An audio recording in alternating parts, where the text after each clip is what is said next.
Recording નથી કરવાનું, નથી કરવાનું. Okay okay day.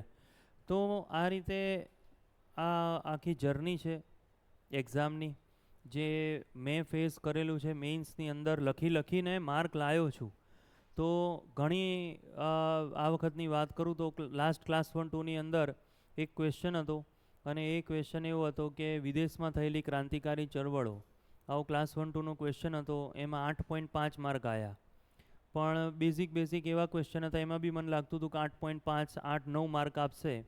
જેમ કે સોલંકી વંશ જે છે સુવર્ણકાળ તરીકે કેમ ઓળખાય છે, ધોળાવીરા જે છે એની લાક્ષણિકતાઓનું વર્ણન કરો. આ બધામાં મને એમ કે બધું જ લખ્યું હતું. પણ એ લોકો નિયમ કરીને બેસે કે આમાં આટલાથી વધારે નહીં આપવાના, એમ ફિક્સ જ હોય એ લોકોનું મેઇન્સ તપાસવાનું, ને એના કારણે એ લોકોએ 6 માર્ક આપ્યા, બધું જ પીએચડી લેવલે લખ્યું છતાં. તો ઘણી બધી પેપર તપાસવાની અંદર 100 બધું હોય છે. પણ ટૂંકમાં આ તો મારી વાત થઈ. હવે આપણે આપણી વાત કરીએ.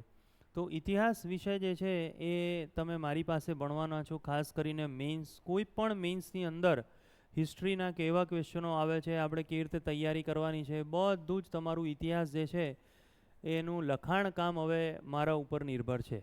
કે ઇતિહાસની અંદર તમે લખો, અને મને જેમ ઇતિહાસની અંદર સારામાં સારા માર્ક મળે છે, 8, 8.5, 8, 8.5 માર્ક મળે છે, એવા માર્ક તમને બી મળે. હવે સૌથી પહેલી વસ્તુ કે સીસી મેઇન્સ જે છે એના બે ભાગ છે, ભાગ એ અને ભાગ બી. ક્લિયર? આપણે ભાગ એ તરફ જઈએ છીએ, આન્સર રાઇટિંગ તરફ આપણે જઈએ છીએ, પણ એ તમને ભાગ બીમાં બી મદદ કરાવશે, કારણ કે ડિટેલમાં ભણવું પડે, તો એ એમની અંદર બી તમને હેલ્પ કરશે. તો આ રીતે ભાગ એ જે છે એમાં કેવી રીતે આન્સરો લખવા જોઈએ સિલેબસ પ્રમાણે, જે આપણો સિલેબસ છે એ પ્રમાણે એક ટોપિક જે છે એ આપણે એની જે છે એ આપણે તૈયારી કરીશું. તો સૌથી પહેલાં ઇતિહાસની વાત કરીએ. સિલેબસ તમારે બધાએ જોયો હશે, અને ઇનકેસ જોયો હોય કે ના જોયો હોય, બધા પોઈન્ટની હું ચર્ચા કરું તો 8 થી 10 જેટલા પોઈન્ટ છે. અને એની અંદર ભાગ એક જે આપ્યો છે એ બહુ મોટો આપ્યો છે. સિંધુ સભ્યતા છે, એમાં વૈદિક સભ્યતા છે, એમાં જૈન ધર્મ, બૌદ્ધ ધર્મ છે, આ બધું મિક્સ એ લોકોએ કરીને આપી દીધું. પછી આઈ થિંક મૌર્ય સભ્યતા આપી છે, ગુપ્ત સામ્રાજ્ય આપ્યું છે. એના પછી જોવા જઈએ તો મધ્યકાલીન ઉપર એટલું ફોકસ નથી આપ્યું, સીધું આધુનિક ભારત, સ્વતંત્રતાની ચળવળો, આ વધારે આપ્યું છે. બરાબર? તો બહુ લાંબુ ડિસ્કશન નહીં કરીએ, તમારો ટાઈમ બહુ હું વેસ્ટ નહીં કરું. પણ સિલેબસ તમે એક વખત જોઈ લેજો, કારણ કે સિલેબસ પ્રમાણે જ તમારે તૈયારી કરવાની. બીજી એક બાબત બી કહી દઉં કે આ લોકોએ આપણને શું કીધું છે કે ભાઈ તમારે જે પેપર તમારું જે આવશે, બરાબર, એ કેટલા માર્કનું હશે? બોલો કેટલા માર્કનું હશે? 150 માર્કનું હશે. ક્લાસ 1-2માં પણ GS1 150 માર્કનું હોય છે, અને એમાં 10-10 માર્ક જે છે એ 10-10 માર્કના કેટલા ક્વેશ્ચનો આવે છે? 15 ક્વેશ્ચનો આવે છે. એટલે એક જે તમે આન્સર જે લખો એ કેટલા માર્કનો હોય? 10 માર્કનો હોય. હવે સીસીમાં નક્કી નથી શું કરશે, ખ્યાલ આવે છે? એ લોકોની ઈચ્છા થાય તો 5-5 માર્કના ક્વેશ્ચનો પણ અંદર એડ કરી શકે છે, એ લોકોની મરજી. ખ્યાલ આવે છે કે કેવી રીતે એ લોકોને પૂછવું છે. કદાચ એવું જ બને કે 15 ક્વેશ્ચનો પૂછે, બધા 10 માર્કના હોય. કદાચ એવું બી બને કે અમુક 5 માર્કના એડ કરે. કદાચ એવું બી બને કે કોઈ 2 માર્કના એડ કરે. એમની મરજી. સિલેબસ અત્યારે જે છે ને એ બહુ ક્લિયર નથી કે કેવી રીતનું અમે મેઇન્સનું પેપર કાઢીશું. પણ જે બી મેઇન્સનું ક્વેશ્ચન એ લોકો પેપર કાઢે, 5 માર્કનો પૂછાય કે 10 માર્કનો પૂછાય. હવે ધારો કે જૈન ધર્મ, તો 10 માર્કમાં બી એ જ છે ને 5 માર્કમાં બી એ જ છે. ખ્યાલ આવે છે? બહુ કંઈ એટલો બધો મોટો ફરક પડતો નથી. તો ટૂંકમાં જે ટોપિક આપ્યા છે એ ટોપિક પ્રમાણે તમે પ્રિપેરેશન કરશો તો જેટલા બી માર્કના ક્વેશ્ચનો પૂછાય તમને વાંધો ના આવે. આજનો લેક્ચર બેઝિક ઓરિયન્ટેશનનો છે, કેવી રીતે આપણે તૈયારી કરવાના છીએ. થોડા હું તમને આન્સર રાઇટિંગની પ્રેક્ટિસ બતાવીશ કે આવી રીતે આન્સર લખવાનું. થોડું હું તમને પ્રેઝન્ટેશનની ટ્રીક્સ આપીશ કે આવી રીતે તમે ટ્રીક વાપરશો તો તમારું પ્રેઝન્ટેશન સારું થશે. અત્યારે આપણે માનીને ચાલીએ છીએ કે આપણે કેટલા માર્કના ક્વેશ્ચન માટે તૈયારી કરવાના છે. બોલો કેટલા માર્ક માટે? 10 માર્ક. કે લાંબુ જે તમારે લખવાનું આવે એના માટે આપણે તૈયારી કરીએ કે દરેક ચેપ્ટરમાંથી 10-10 માર્કનો મોટો ક્વેશ્ચન કેટલા પૂછાઈ શકે. એક તો એક ચેપ્ટરમાંથી, સિંધુ સભ્યતામાંથી કેટલા મેઇન્સના ચેપ્ટરો કેટલા ક્વેશ્ચન આવી શકે, અને બીજું કેવી રીતે એને એટેન્ડ કરવાનો છે એ કે. સૌથી પહેલી બેઝિક, એકદમ બેઝિકથી હું ચર્ચા કરીશ, પહેલેથી ચર્ચા કરીશ. ફર્સ્ટ ટાઈમ મેઇન્સમાં અપિયર કેટલા થવાના છે? પહેલી વાર મેઇન્સ આપતા હોય? યસ, બહુ સરસ. કારણ કે પહેલી વાર જો મેઇન્સ આપતા હોય ને તો મગજમાં બહુ કન્ફ્યુઝન થાય જ નહીં. અગાઉ મેઇન્સ આપી હોય તો કન્ફ્યુઝન 1000 હોય, ફર્સ્ટ ટાઈમ આપતા હોય તો બહુ સરસ. હવે સાંભળજો, સૌથી પહેલી વસ્તુ તમે મેઇન્સ માટે તૈયાર થતા હોય તો એકદમ બેઝિક વસ્તુ કે આજ પછી ક્યારેય લીટીવાળા પેજ ના વાપરતા. આ સૌથી પહેલી વસ્તુ. ક્યારેય આજ પછી લીટીવાળો ચોપડો, લીટીવાળા કાગળ ક્યારેય ના વસાવતા હોય, અને વસાવ્યા હોય તો એને બિલકુલ મૂકી દેજો તમે. ખ્યાલ આવે છે? અને એનું રીઝન જ એ છે કે હવે જે તમારે લખવાનું આવશે એ શેમાં તમારે લખવાનું આવશે? કોરા પેજ, કોરા કાગળની અંદર તમારે લખવાનું આવશે. કોરા પેજની અંદર અક્ષર આપણા કેવા હોય છે એ એકદમ સ્પષ્ટ આપણને ખબર પડે. અને બીજું, ઘણા લોકોએ મેઇન્સની તૈયારી ના કરી હોય તો કેવું કે અહીંયાથી લખવાનું ચાલુ થાય ને તો આડી લાઈનમાં લખાય, આવું થઈ જાય. કોકને આમ નીચી લાઈનમાં જાય. ખ્યાલ આવે છે ને? અમદાવાદથી પ્લેન નીકળે તો કોકને વડોદરા જતું રહે. એમ જે જગ્યાએ પ્લેન ઉડવું જોઈએ એ જગ્યાએ પ્લેન ના ઉડે, અને એના કારણે સૌથી મોટા લોચા થઈ જાય. તો જે હું તમને બેઝિક્સ બતાવવાનો છું એ બેઝિક્સ જે છે એને તમે ખાસ ફોલો કરજો, બરાબર. અને એ બેઝિકની અંદર સૌથી પહેલી વસ્તુ જે આપણા સમક્ષ આવે છે, સૌથી પહેલી વસ્તુ એ કઈ છે? તો નંબર 1 આપણે ચાલવાનું છે સિલેબસ અનુસાર, બરાબર. જે આપણું સિલેબસ છે પહેલેથી લઈને છેલ્લા ટોપિક સુધી એ સિલેબસ પ્રમાણે આપણે ચાલીશું. અહીંયા બી આપણે સિલેબસ જે છે એને ફોલો કરીશું. સેકન્ડ વસ્તુ જે છે એ આ છે, બિલકુલ કોરા કાગળની અંદર તમે લખવાનું ચાલુ કરી નાખજો.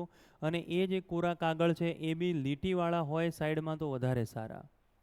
તમને ખબર હશે જીપીએસસી, યુપીએસસી, કોઈ બી ઝેરોક્સની તમે દુકાનમાં જાઓ તો એમાં લીટીવાળા કાગળ મળે છે, ખબર છે ને? સાઈડમાં આમ લીટી પાડેલી હોય. એવા કાગળ કે એવા ચોપડામાં જ લખવાનું. કોઈ બી ઝેરોક્સની દુકાને તમને મળી જશે. કહેવાનું યુપીએસસી મેઇન્સવાળા તમે આપો, મને ચોપડો આપો, તમે કાગળ આપો, એવું કહી દેવાનું. એનું રીઝન છે, આનું રીઝન છે. શું કામ એ બી તમને કહી દઉં. કારણ કે તમારે જે આન્સર લખવાનો આવશે એ અમુક શબ્દોની અંદર લખવાનો આવશે. અમુક શબ્દોની અંદર તમારે લખવાનું આવશે. 200 શબ્દોમાં લખવાનું કે 250 શબ્દોમાં તમને લખવાનું કે એટલા શબ્દોમાં એટલી જગ્યામાં જ તમને લખવાનું કહેશે. તો તમને ખબર હોવી જોઈએ. હવે દરેક આન્સરમાં શબ્દો તો ગણવાના હોતા નથી, મારા કેટલા શબ્દો થયા. તો આવા લીટીવાળા કાગળની અંદર જો તમે લખવાનું ચાલુ કરી દેશો આજથી, તો તમને એક આઈડિયા આવી જશે કે મારી એક લીટીમાં કેટલા શબ્દો આવે છે. ધારો કે એક લાઇનની અંદર 5 શબ્દોની એવરેજ તમને ખબર પડી ગઈ, તો તમારે ખાલી આ લીટી જ ગણવાની ને કે મેં કેટલી લાઈન લખી છે. હવે ધારો કે તમે 10 લાઈન લખી છે તો તમને ખબર પડી જાય કે મારા શબ્દો જે છે એ કેટલા થયા. 10 5 50 આઈડિયા આવી જાય ને કે ભાઈ 50 શબ્દો મારા એવરેજ અત્યારે પતી ગયા છે. તો હંમેશા મેઇન્સ જ્યારે આવશે ત્યારે તમને અમુક શબ્દોમાં લખવાનું કહેશે. અને કોઈએ બહુ મસ્ત આન્સર લખ્યો હોય, હાઈ ક્લાસ આન્સર લખ્યો હોય, પણ એને જો લાગે ને પેપર ચેક અને કે શબ્દો વધી ગયા, તો બોલો 9માંથી સીધા 7 માર્ક આપી દે, 6 માર્ક આપી દે. આવું એ લોકો કરે. અને સાવ ઓછા બી લખ્યા, ખ્યાલ આવે? ઓછા લખ્યા પણ તમે બધું પરફેક્ટ લખ્યું છે. જે પૂછ્યું છે એ જ તમે લખ્યું. ઉદાહરણ તરીકે 16 સંસ્કારો પૂછાયા હતા લાસ્ટ ક્લાસ 1-2 ની અંદર. ઇતિહાસમાંથી 16 સંસ્કારો પૂછાયા હતા. હવે દરેક આન્સર 200 શબ્દોમાં લખવાનો, 250 શબ્દોમાં લખવાનો, કે જે ઉપર લખ્યું એટલા શબ્દોમાં. હવે 16 સંસ્કારોમાં શું આવે? નામ આવે ને બહુથી બહુ એ 16 સંસ્કાર શું કહેવા માગે છે. હવે નામકરણ સંસ્કાર હોય તો સાઈડમાં એવું જ લખવાનું ને કે બાળકનું નામકરણ થાય. આઈડિયા આવે છે? હવે એનાથી વધારે શું લખવાનું? તો ઓછા શબ્દો થશે તો બી માર્ક કપાશે, વધારે પડતા શબ્દો થઈ જશે તો બી માર્ક કપાશે. અને આ લીટીની બહાર જો જ લખાણ જશે, અહીંયા લખાશે તો એ માર્ક કપાશે. પેલું આમ ગોળ કુંડાળું કરી દેશે. તો જે ત્યાં આવવાનું છે આપણી સામે પેપર, એ જ પેપર આજથી વાપરવાનું તમે ચાલુ કરી નાખજો. બધામાં ઇંગ્લિશ, જે બી તમે પ્રેક્ટિસ કરતા હોય મેઇન્સની, જે તમારે આવે સિલેબસની અંદર, એ બધામાં આ તમારે ચાલુ કરી દેવાનું. બીજું, બધા એટલો બધો ભાર નથી આપતા, પણ પેનનું પણ મહત્ત્વ હોય છે. ઘણા લોકો કેવા કે લાલ, લીલી, પીળી, વાદળી પેન વાપરે. ઉપર તમે ધારો કે રેડ કલરથી લખો, પછી તમે બ્લુ કલરથી લખો. હવે મેઇન્સમાં એવું બિલકુલ નહીં કરવાનું. આકૃતિઓ, આપણે તો ઇતિહાસમાં તો એટલી બધી આકૃતિ નથી આવતી, પણ અમુક એવું છે. અશોકના શિલાલેખ છે, નાગર શૈલી છે, ખબર છે ને? સ્તૂપ જ્યારે આવશે, આર્ટ એન્ડ કલ્ચરના એ ટોપિક છે. પણ છતાં ક્યાંક ને ક્યાંક શું લાઈન કરવાની આવે. ધારો કે તમારે આવું લખવાનું આવશે. આપણે આજે ડિસ્કસ કરીશું કોઈ ક્વેશ્ચનનો, કે ધારો કે વૈદિક સભ્યતા, આજે જે ડિસ્કસ કરવાની છે એની જ વાત કરું.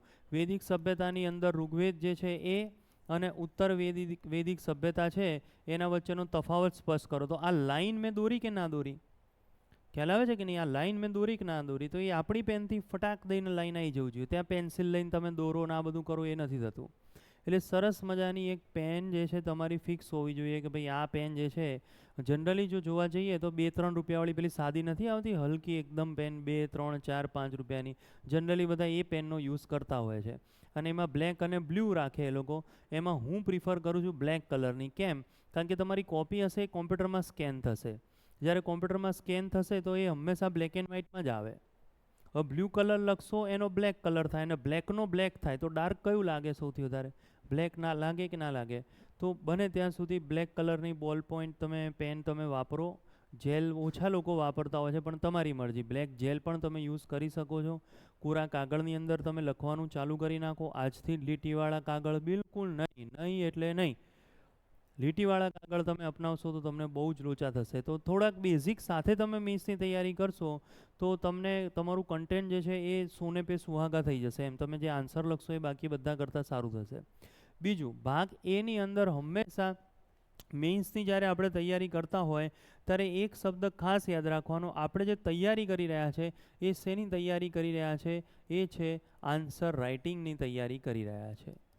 હા, મેક્ઝિમમ આન્સર રાઇટિંગની પ્રેક્ટિસ થવી જરૂરી છે. મેક્ઝિમમ આન્સર રાઇટિંગની પ્રેક્ટિસ થવી જરૂરી છે. કારણ કે મેઇન્સમાં કેવું હોય છે, મગજમાં બધું જ આવડે પણ એને લખી ના શકાય. મેક્ઝિમમ લોકો ફેલ આના કારણે જ થાય છે. આવડતું હોય એવા જ ક્વેશ્ચનો પૂછ્યા હોય પણ એને તમે પ્રોપર લખી ના શકો. અને હવે એનું બી કારણ આપી દઉં. આન્સર રાઇટિંગ એટલે શું? અહીંયાથી આપણો મૂળ લેક્ચર જે છે એ શરૂ થાય છે. ચલો, બેઝિક તો બધાને ખબર પડી ગયા ને? સૌથી પહેલો આપણો બેઝિક જે છે એ શું છે? બોલો. કાગળની વાત. કાગળ કયો આપણે વાપરીશું? કોરો કાગળ. બિલકુલ લીટીવાળો એટલે પેલી લાઇનિંગવાળો નહીં. સાઈડમાં લાઇનિંગવાળો હોય તો એ ધી બેસ્ટ. ઓકે. પછી એક પેન જે છે તમે અત્યારે જે યુઝ કરતા હોય એની ત્યાં તમને પ્રેક્ટિસ પડી જાય. અત્યારે તો સારું છે એટલું બધું લખવાનું નથી આવતું પણ પહેલાં 1-2ના 6 કલાક પેપર લખવામાં આવતા હતા. તો 6 કલાક તમે પેપર લખો એટલે અહીંયા ને અહીંયા સોજા ચડી જાય.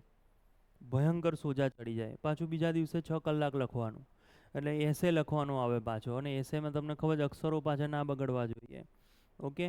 સેકન્ડ એક વસ્તુ છે ચેક ચાક નહીં કરવાની. એ બધી માઇનર વસ્તુ છે પણ એ ધીરે ધીરે આપણે આન્સર રાઇટિંગની અંદર ચર્ચા કરીશું. સેજ પણ ચેક ચાક થતી હોય છે તો બી એ લોકો આપણા માર્ક કાપી નાખે. હવે ચેક ચાક કેમ થાય એની પણ તમારી સાથે ચર્ચા કરી નાખું કે ચેક ચાક કેમ થાય. નંબર 1, કાં તો કશું જ આવડતું ના હોય ને ગપ્પું મારવાનું ચાલુ કરી દઈએ તો ચેક ચાક થવાની જ છે. અને નંબર 2 ચેક ચાક થવાના સૌથી વધારે ચાન્સીસ શું છે કે જે ક્વેશ્ચન એક્ઝામમાં પૂછાયો છે બરાબર, એના એ ક્વેશ્ચનને તમે પહેલાં લખીને નહીં જોયો હોય. એક ઉદાહરણ આપું ખાલી તમને. માનો કે આવો ક્વેશ્ચન આવ્યો. યસ, આવી જાઓ ફટાફટ. અચ્છા, અહીંયા ઓકે. માનો કે એવો ક્વેશ્ચન આવે છે કે આધુનિક ભારતમાં મહિલાઓનો ફાળો. તો આ તો કોમન ક્વેશ્ચન છે કે નહીં? બરાબર. આધુનિક ભારતમાં મહિલાઓનો ફાળો કરવો જોઈએ. સાયન્સ એન્ડ ટેકમાં મહિલાઓનો ફાળો કરવો જોઈએ. આર્ટ એન્ડ કલ્ચરમાં ગુજરાતી મહિલાઓનો ફાળો કરવો જોઈએ. ખબર છે ને મૃણાલિની, સારાભાઈને બધા કેટલાય ગુજરાતી થઈ ગયા. તો આ મહિલાઓનો ફાળો. હવે તમે અહીંયા લખીને જતા રહેશો ને એકવાર તો શું થશે? ત્યાં તમને આઈડિયા આવી જશે કે મેં તો આ લખેલો છે. તો તમારી ચેક ચાક નહીં થાય. તમને ત્યાં લખવામાં કોન્ફિડન્સ થઈ જશે. અને પહેલી વાર જો તમે ત્યાં લખતા હશો તો શું કરવું પડશે? પેલી મહિલાઓ યાદ કરવી પડશે કે આ હતા, પછી આ હતા, પછી આ હતા. એ બધી તમારે યાદ કરવી પડશે. તો ત્યારે બી ચેક ચાક બહુ થાય છે. એટલે મેક્ઝિમમ આન્સર રાઇટિંગ કરવાનું. ઘરે આન્સર રાઇટિંગની પ્રેક્ટિસ તમને કરશો તો તમને ક્યાંય વાંધો નહીં આવે. તો હવે આ બધા બેઝિક્સ છે અને આ બેઝિકમાં તમને ક્યાંય કોઈ પણ જગ્યાએ તકલીફ થતી હોય તો તરત જ તમે મને મળી શકો છો, સંસ્થાને મળી શકો છો. પેપર તમારે જો જોવા હોય તો એ પેપર પણ હું તમને અહીંયા અવેલેબલ કરાવી દઈશ. ખ્યાલ આવે છે? અને પેપર હંમેશા બધાના જોવાય. પાસ થાય ટોપર્સ હોય એના બી જોવાય અને જે પાસ ના થયો હોય ને એનાય જોવાય. આઈડિયા આવે? ત્યાં તો કઈ જગ્યાએ ભૂલ ના કરવી એ આપણને ખબર પડે કે ભાઈ આણે બધું લખ્યું છતાં કેમ આને ઓછા માર્ક આવ્યા.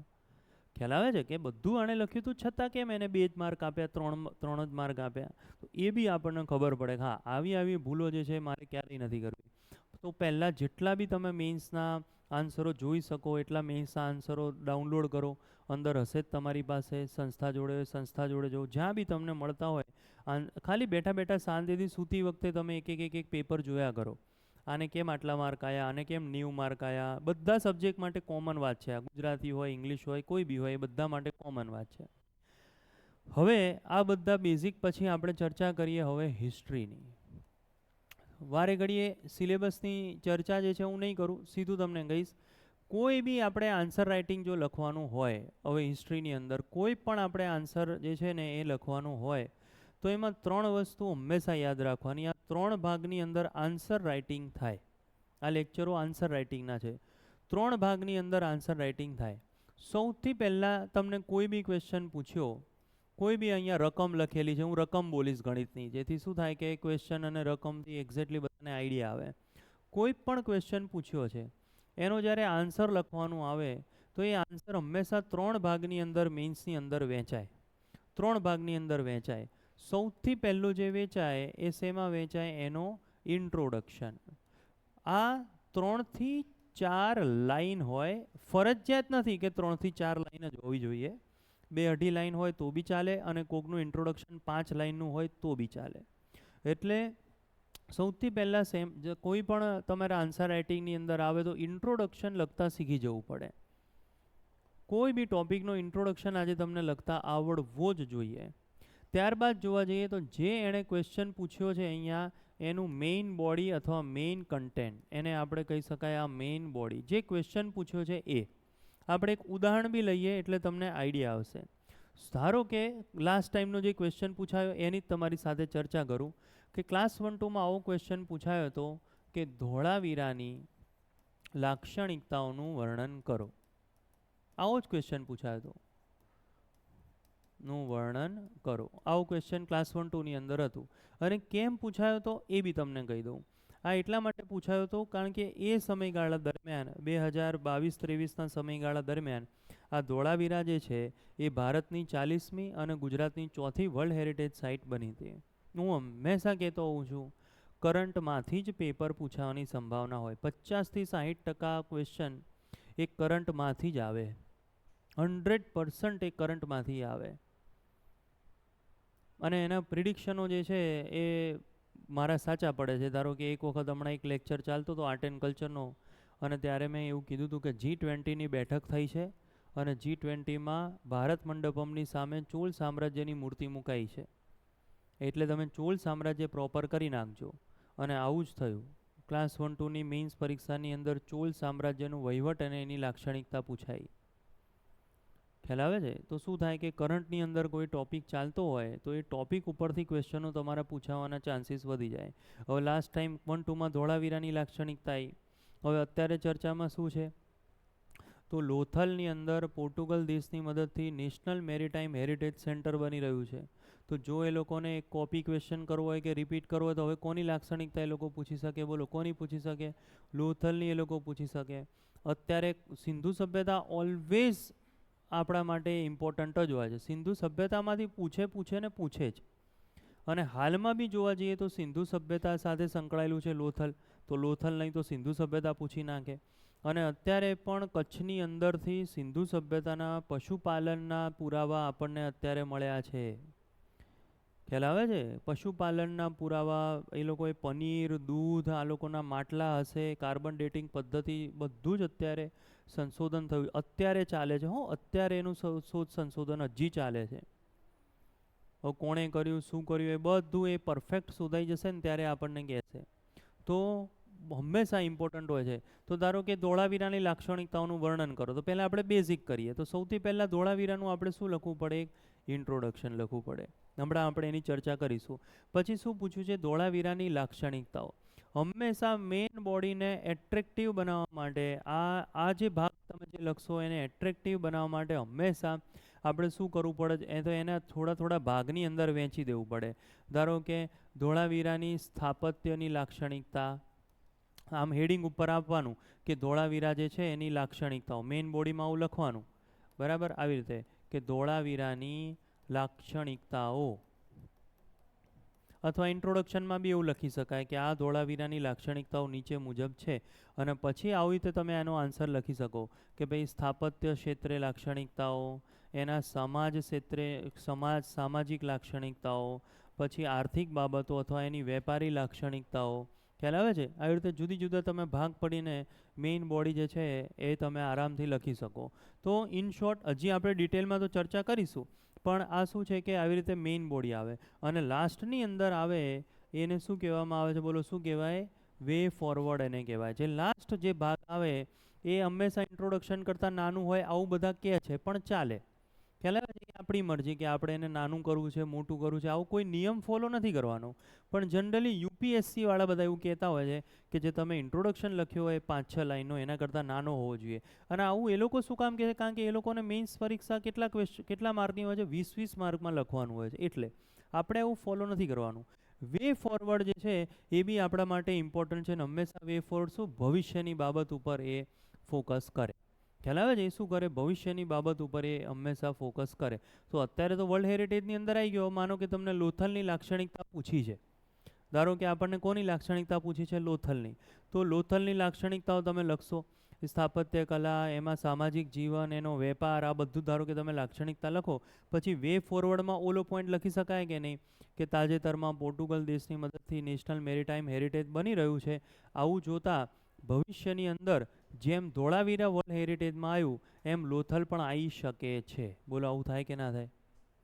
ખ્યાલ આવે છે કે નહીં? તો વે ફોરવર્ડમાં કંઈક ભવિષ્યની બાબત જે છે એ આવતી હોય તો આપણે શું કરી શકીએ? એને લખી શકીએ. ધારો કે મૌર્યકાલીન વહીવટ હોય, મૌર્યનો વહીવટ હોય તો વે ફોરવર્ડમાં એવું થાય કે ના થાય કે મૌર્ય સમય પછી જોવા મળેલા અનુમૌર્ય કાળ અને ગુપ્ત કાળની અંદર પણ મૌર્ય વહીવટના છાંટા આપણને જોવા મળ્યા. આવું થાય કે ના થાય? કંઈક તો મૌર્યમાંથી લીધું હશે કે નહીં લીધું હોય? આઈડિયા આવે છે? તો શું થાય કે જે ભવિષ્ય હોય એની કંઈક બાબત જે છે એને તમે વર્ણિત કરી નાખો. તો હવે આટલું મારો બોલવાનો ઉદ્દેશ્ય શું છે એનું તમને વે ફોરવર્ડ કહી દઉં એમ કે ભાઈ આટલું મેં તમને જે 3 વસ્તુ બતાવી એ મારો ઉદ્દેશ્ય શું છે. આજ પછી જ્યારે બી તમે આન્સર રાઇટિંગની પ્રેક્ટિસ કરો તો આ 3 વસ્તુની પ્રેક્ટિસ કરી જ નાખવાની. ઇન્ટ્રોડક્શન, પછી શું આવે? બોલો મેઇન બોડી, પછી શું આવે એનું. અને ક્યાંય બી તમે જાઓ, તમે આજે ચર્ચાપત્રનું કરો, તમે આજે લેટરનું કરો, તમે કંઈ બી કરો તો તમે જોજો એના 3 ભાગ પડતા જ હશે. ઇન્ટ્રોડક્શન હશે, પેલું નથી મિત્રને પત્ર લખવાનો હોય તો બી આવે કે નહીં આવે? ભાઈ તારો પત્ર મને મળ્યો, મને સાંભળીને બહુ ખુશી થઈ કે તું ડીવાયએસપી બન્યો છે અને હવે તારું ફ્યુચર કેવી હશે, હવે તારે કયું પગલાં લેવા જોઈએ એ બાબતે હું તારું ધ્યાન દોરું છું. પેલું નથી આવતો કે તમારો મિત્ર ડીવાયએસપી બન્યો છે તો તમે લખો. તો હવે ધારો કે કોઈ તમારે ચર્ચાપત્ર બી છે કે નહીં, તો ચર્ચાપત્રમાં કંઈ કહે તો પેલું નહીં લેટર એટેચ કરવો પડે તો એને શું કહેવાય? એનું ઇન્ટ્રોડક્શન કહેવાય. એના પછી તમે આખો શીર્ષક સાથે તમે ચર્ચાપત્ર કરો. તો જ્યારે બી હવે તમે આન્સર રાઇટિંગની પ્રેક્ટિસ કરો ત્યારે શું કરવાનું? સૌથી પહેલાં એના ઇન્ટ્રોડક્શનની ચર્ચા કરવાની. પછી શું આવે? મેઇન બોડી જે પૂછ્યું છે એ. અને પછી છેલ્લે શું આવે? શું આવે? Way forward. ક્લિયર? આ 3 ભાગ હંમેશા મગજમાં બનાવી દેવાના. હવે એનાથી બી વધારે બાબત તમને કહું, મોસ્ટ આઈએમપી તમને કહું, જે કોઈ ફોલો નથી કરતું, પણ આને જો તમે ફોલો કર્યું ને તો ભવિષ્ય તમારું બહુ સરસ થશે મેઇન્સનું. જે મેં બી ફોલો નહોતું કર્યું. કાશ મને એવું થાય છે કે મેં આવું ફોલો કર્યું હતું તો મને બહુ સરળતા રહેત. જ્યારે મેઇન્સનો આન્સર લખવાનો તમે મોઢે જ્યારે ચાલુ કરો, જ્યારે બી તમને એવું થાય હું મોઢે આન્સર લખીશ, ત્યારે હંમેશા એ આન્સર જે છે એ 12 મિનિટની અંદર લખી નાખવાનો. જેટલું આવડે એટલું 12 મિનિટમાં જ લખવાનું. મેં આ ફોલો ના કર્યું ને એનો મને ક્લાસ 1-2ની અંદર બહુ નુકસાન ગયું. કારણ કે સિમ્પલ વસ્તુ છે, 3 કલાકનું પેપર આવે, ક્વેશ્ચન તમારે કેટલા લખવાના આવે? 15. ધારો કે 15 લખવાના આવે તો એક ક્વેશ્ચન પાછળ તમને કેટલા મિનિટ મળવાના છે? બોલો કેટલા મિનિટ મળે? 12 મિનિટ મળે. તો અત્યારથી એવો પ્રયત્ન કરવાનો કે જ્યારે બી તમે આન્સર લખો ને ત્યારે 12 થી 15 મિનિટનો જ લખવાનો અને 200 શબ્દમાં જ લખવાનું. ગમે તેટલું મોટું કન્ટેન્ટ આપ્યું હોય. હવે તમને તો ખબર છે ને સિંધુ સભ્યતા કેટલું મોટું ચેપ્ટર છે, પણ એમાંથી કંઈ પૂછાશે તો કેટલા શબ્દોમાં લખવાનું આવશે? 200. એટલે બધું કમ્પાઇલ કરીને જ લખવાનું હોય, બધું ના લખવાનું હોય. ખ્યાલ આવે છે? બધું કમ્પાઇલ કરીને લખવાનું હોય. બધું જ કંઈક એની અંદર આન્સરની અંદર પ્રિલિમના જે વાંચ્યા એ બધું કોપી નથી કરવાનું હતું. બેઝિક જે છે એ તમારે લખવાનું આવે એમાં. તો સારા ક્વેશ્ચનોની આપણે ચર્ચા કરીશું. અને પહેલાં જે આપણે ફોકસ હશે વે ફોરવર્ડમાં અત્યારે એટલું બધું આપણે ફોકસ નહીં કરીએ, આપણે ક્રોનોલોજીકલ ઓર્ડર પ્રમાણે જશું. તો સૌથી પહેલાં આપણું ફોકસ આન્સર રાઇટિંગમાં શેમાં હશે? શેમાં હશે? ઇન્ટ્રોડક્શન. બધાનું ઇન્ટ્રોડક્શન સારું થાય અને તમને ધીરે ધીરે ખબર પડશે કે ઇન્ટ્રોડક્શન સારું થતાં છે ને 15-20 દિવસ કે મહિનો થશે. ખ્યાલ આવે છે? એકાદ 15 દિવસ કે 20 દિવસની અંદર તમારું ઇન્ટ્રોડક્શન સારું થશે. જે હું તમને કહું એના ઇન્ટ્રોડક્શન તમારે ઘરે જઈને એના પ્રેક્ટિસ કરવાના. હવે હું તમને એક ઉદાહરણ તરીકે અત્યારે બતાવું કે ધારો કે ગાંધીજી છે, તો એવા ચાન્સીસ છે કે નહીં કે ગાંધીજીનો કોઈ એક ક્વેશ્ચન આવે કે ના આવે? ચાન્સીસ તો છે કે નહીં કે ગાંધીજીનો કોઈ એક ક્વેશ્ચન આવે? તો ગાંધીજીનું ઇન્ટ્રોડક્શન બી તો આવડતું હોવું જોઈએ આપણને. ધારો કે આવો ક્વેશ્ચન આવે કે ગાંધીજીએ એમના આંદોલન અને એમના ચળવળો દરમિયાન કરેલા સામાજિક કાર્યો. ગાંધીજીએ, આપણે તો પ્રિલિમમાં શું ભણ્યા હોય? એમના આંદોલનો ભણ્યા હોય. પેલું ચંપારણ સત્યાગ્રહ ભણ્યા, ખ્યાલ આવે છે કે નહીં? ચંપારણ સત્યાગ્રહ ભણ્યા, ખેડા સત્યાગ્રહ ભણ્યા, અમદાવાદ મિલ મજૂર આંદોલન આપણે ભણ્યા, અસહકાર આંદોલન આપણે જોયું, મોટા મોટાની વાત કરે, દાંડી કૂચ જોઈ, સવિનય અવજ્ઞા જોઈ, હિન્દ છોડો ચળવળ જોયું.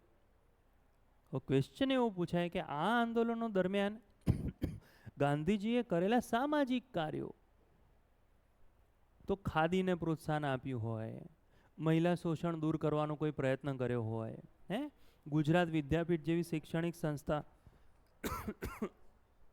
નાખવાનો પ્રયત્ન કર્યો હોય, તો એ બધી બાબતો જે છે એ શું થશે? આની મને 1-2 મિનિટ આપો, તમે ખાલી કંઈક લખી નાખો. હિસ્ટ્રી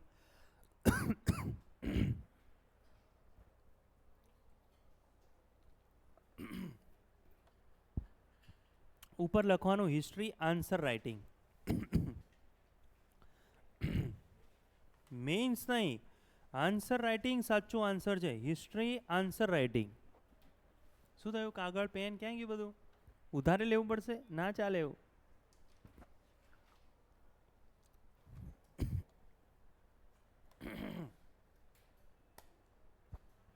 લીટીવાળા કાગળની અંદર મારા લેક્ચરમાં હું કોઈને લખવા જ નહીં દઉં. આજે છેલ્લો દિવસ, મારી સામે કોઈ લીટીવાળો ચોપડો રાખ્યો એટલે હું ત્યાં જઈને બંધ કરી દઈશ અને એમ કે અદબ પાડીને બધું લેક્ચર એટેન્ડ કરે રાખવાના. આજે વાંધો નહીં, કારણ કે મેં મીન્સમાં જ્યાં જ્યાં ભૂલો કરી છે ત્યાં હું તમને ભૂલ નહીં કરવા દઉં. આઈડિયા આવે છે કે નહીં? જ્યાં જ્યાં મેં ભૂલો કરી છે એ ભૂલ હું તમને ક્યારેય નહીં કરવા દઉં.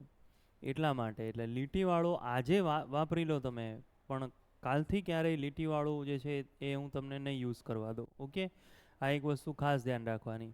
તો સિલેબસ બધા જોઈ લેજો, બરાબર? ખોટે ખોટું મારે સિલેબસની અંદર તમારી 10 મિનિટ નથી બગાડવી કે આ ચેપ્ટર છે ને આ ચેપ્ટર. સિલેબસ એટલે શું? જે આપ્યો છે એ મારે વાંચવાનું. હવે એમાં હું ટાઈમ વેસ્ટ નહીં કરું. આપણે સીધા આપણા પહેલા ટોપિક તરફ આવીએ અને આન્સર રાઇટિંગની થોડી પ્રેક્ટિસ કરી લઈએ. બીજો એક ટોપિક પણ જોઈ લઈશું, એની આપણે થોડી પ્રેક્ટિસ કરી લઈએ આન્સર રાઇટિંગની. હવે આન્સર રાઇટિંગની અંદર આપણે પહેલું જે ચેપ્ટર જ આપણે ચાલુ કરીએ, જેનાથી આપણે ચાલુ કરવાના છીએ, એક શું કરવાના છે? સિંધુ સભ્યતા. આપણે આ ચેપ્ટર જે છે એ શરૂ કરવાના છે, સિંધુ સભ્યતા, બરાબર? હવે સિંધુ સભ્યતા 100% પૂછાવાના ચાન્સીસ હોય છે કોઈ પણ એક્ઝામની અંદર.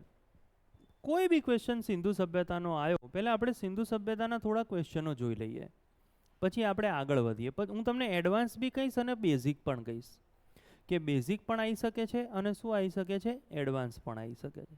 આવું આવે ક્વેશ્ચન સિંધુ સભ્યતાનો, આવો પૂછાઈ શકે. અત્યારે કોઈ લખતા નહીં, આપણું પહેલું ચેપ્ટર છે આ. કોઈ લખતા નહીં, ખાલી બોર્ડ ઉપર ધ્યાન આપો. ક્વેશ્ચન આવે તો પેલું તો ખબર પડી ગઈ, ધોળાવીરાની લાક્ષણિકતાઓ, એ તો આઈડિયા આવી ગઈ. અને હવે જો લાક્ષણિકતા પૂછાય તો શેની પૂછાઈ શકે? શોની પૂછાઈ શકે? લોથરની, કારણ કે ભાઈ એ કરંટની અંદર છે. તો સિંધુ સભ્યતામાં જોઈએ તો સૌથી પહેલાં સિંધુ સભ્યતાના બેઝિક બધા છોડી દઈએ. 4 ઉત્તર દક્ષિણ પૂર્વ પશ્ચિમ બાઉન્ડ્રી છે, સમયગાળો છે, એ બધું જ બેઝિક વન લાઇનર બધું છોડી દઈએ.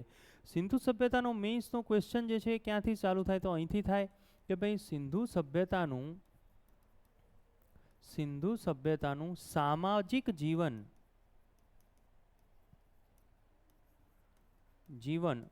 વર્ણિત કરી ગુજરાતની કોઈ પણ એક સાઇટ અથવા જગ્યા વિશે નોંધ લખો. આવું આવે. આઈડિયા આવે છે? ક્વેશ્ચન આવે તો આવું આવે.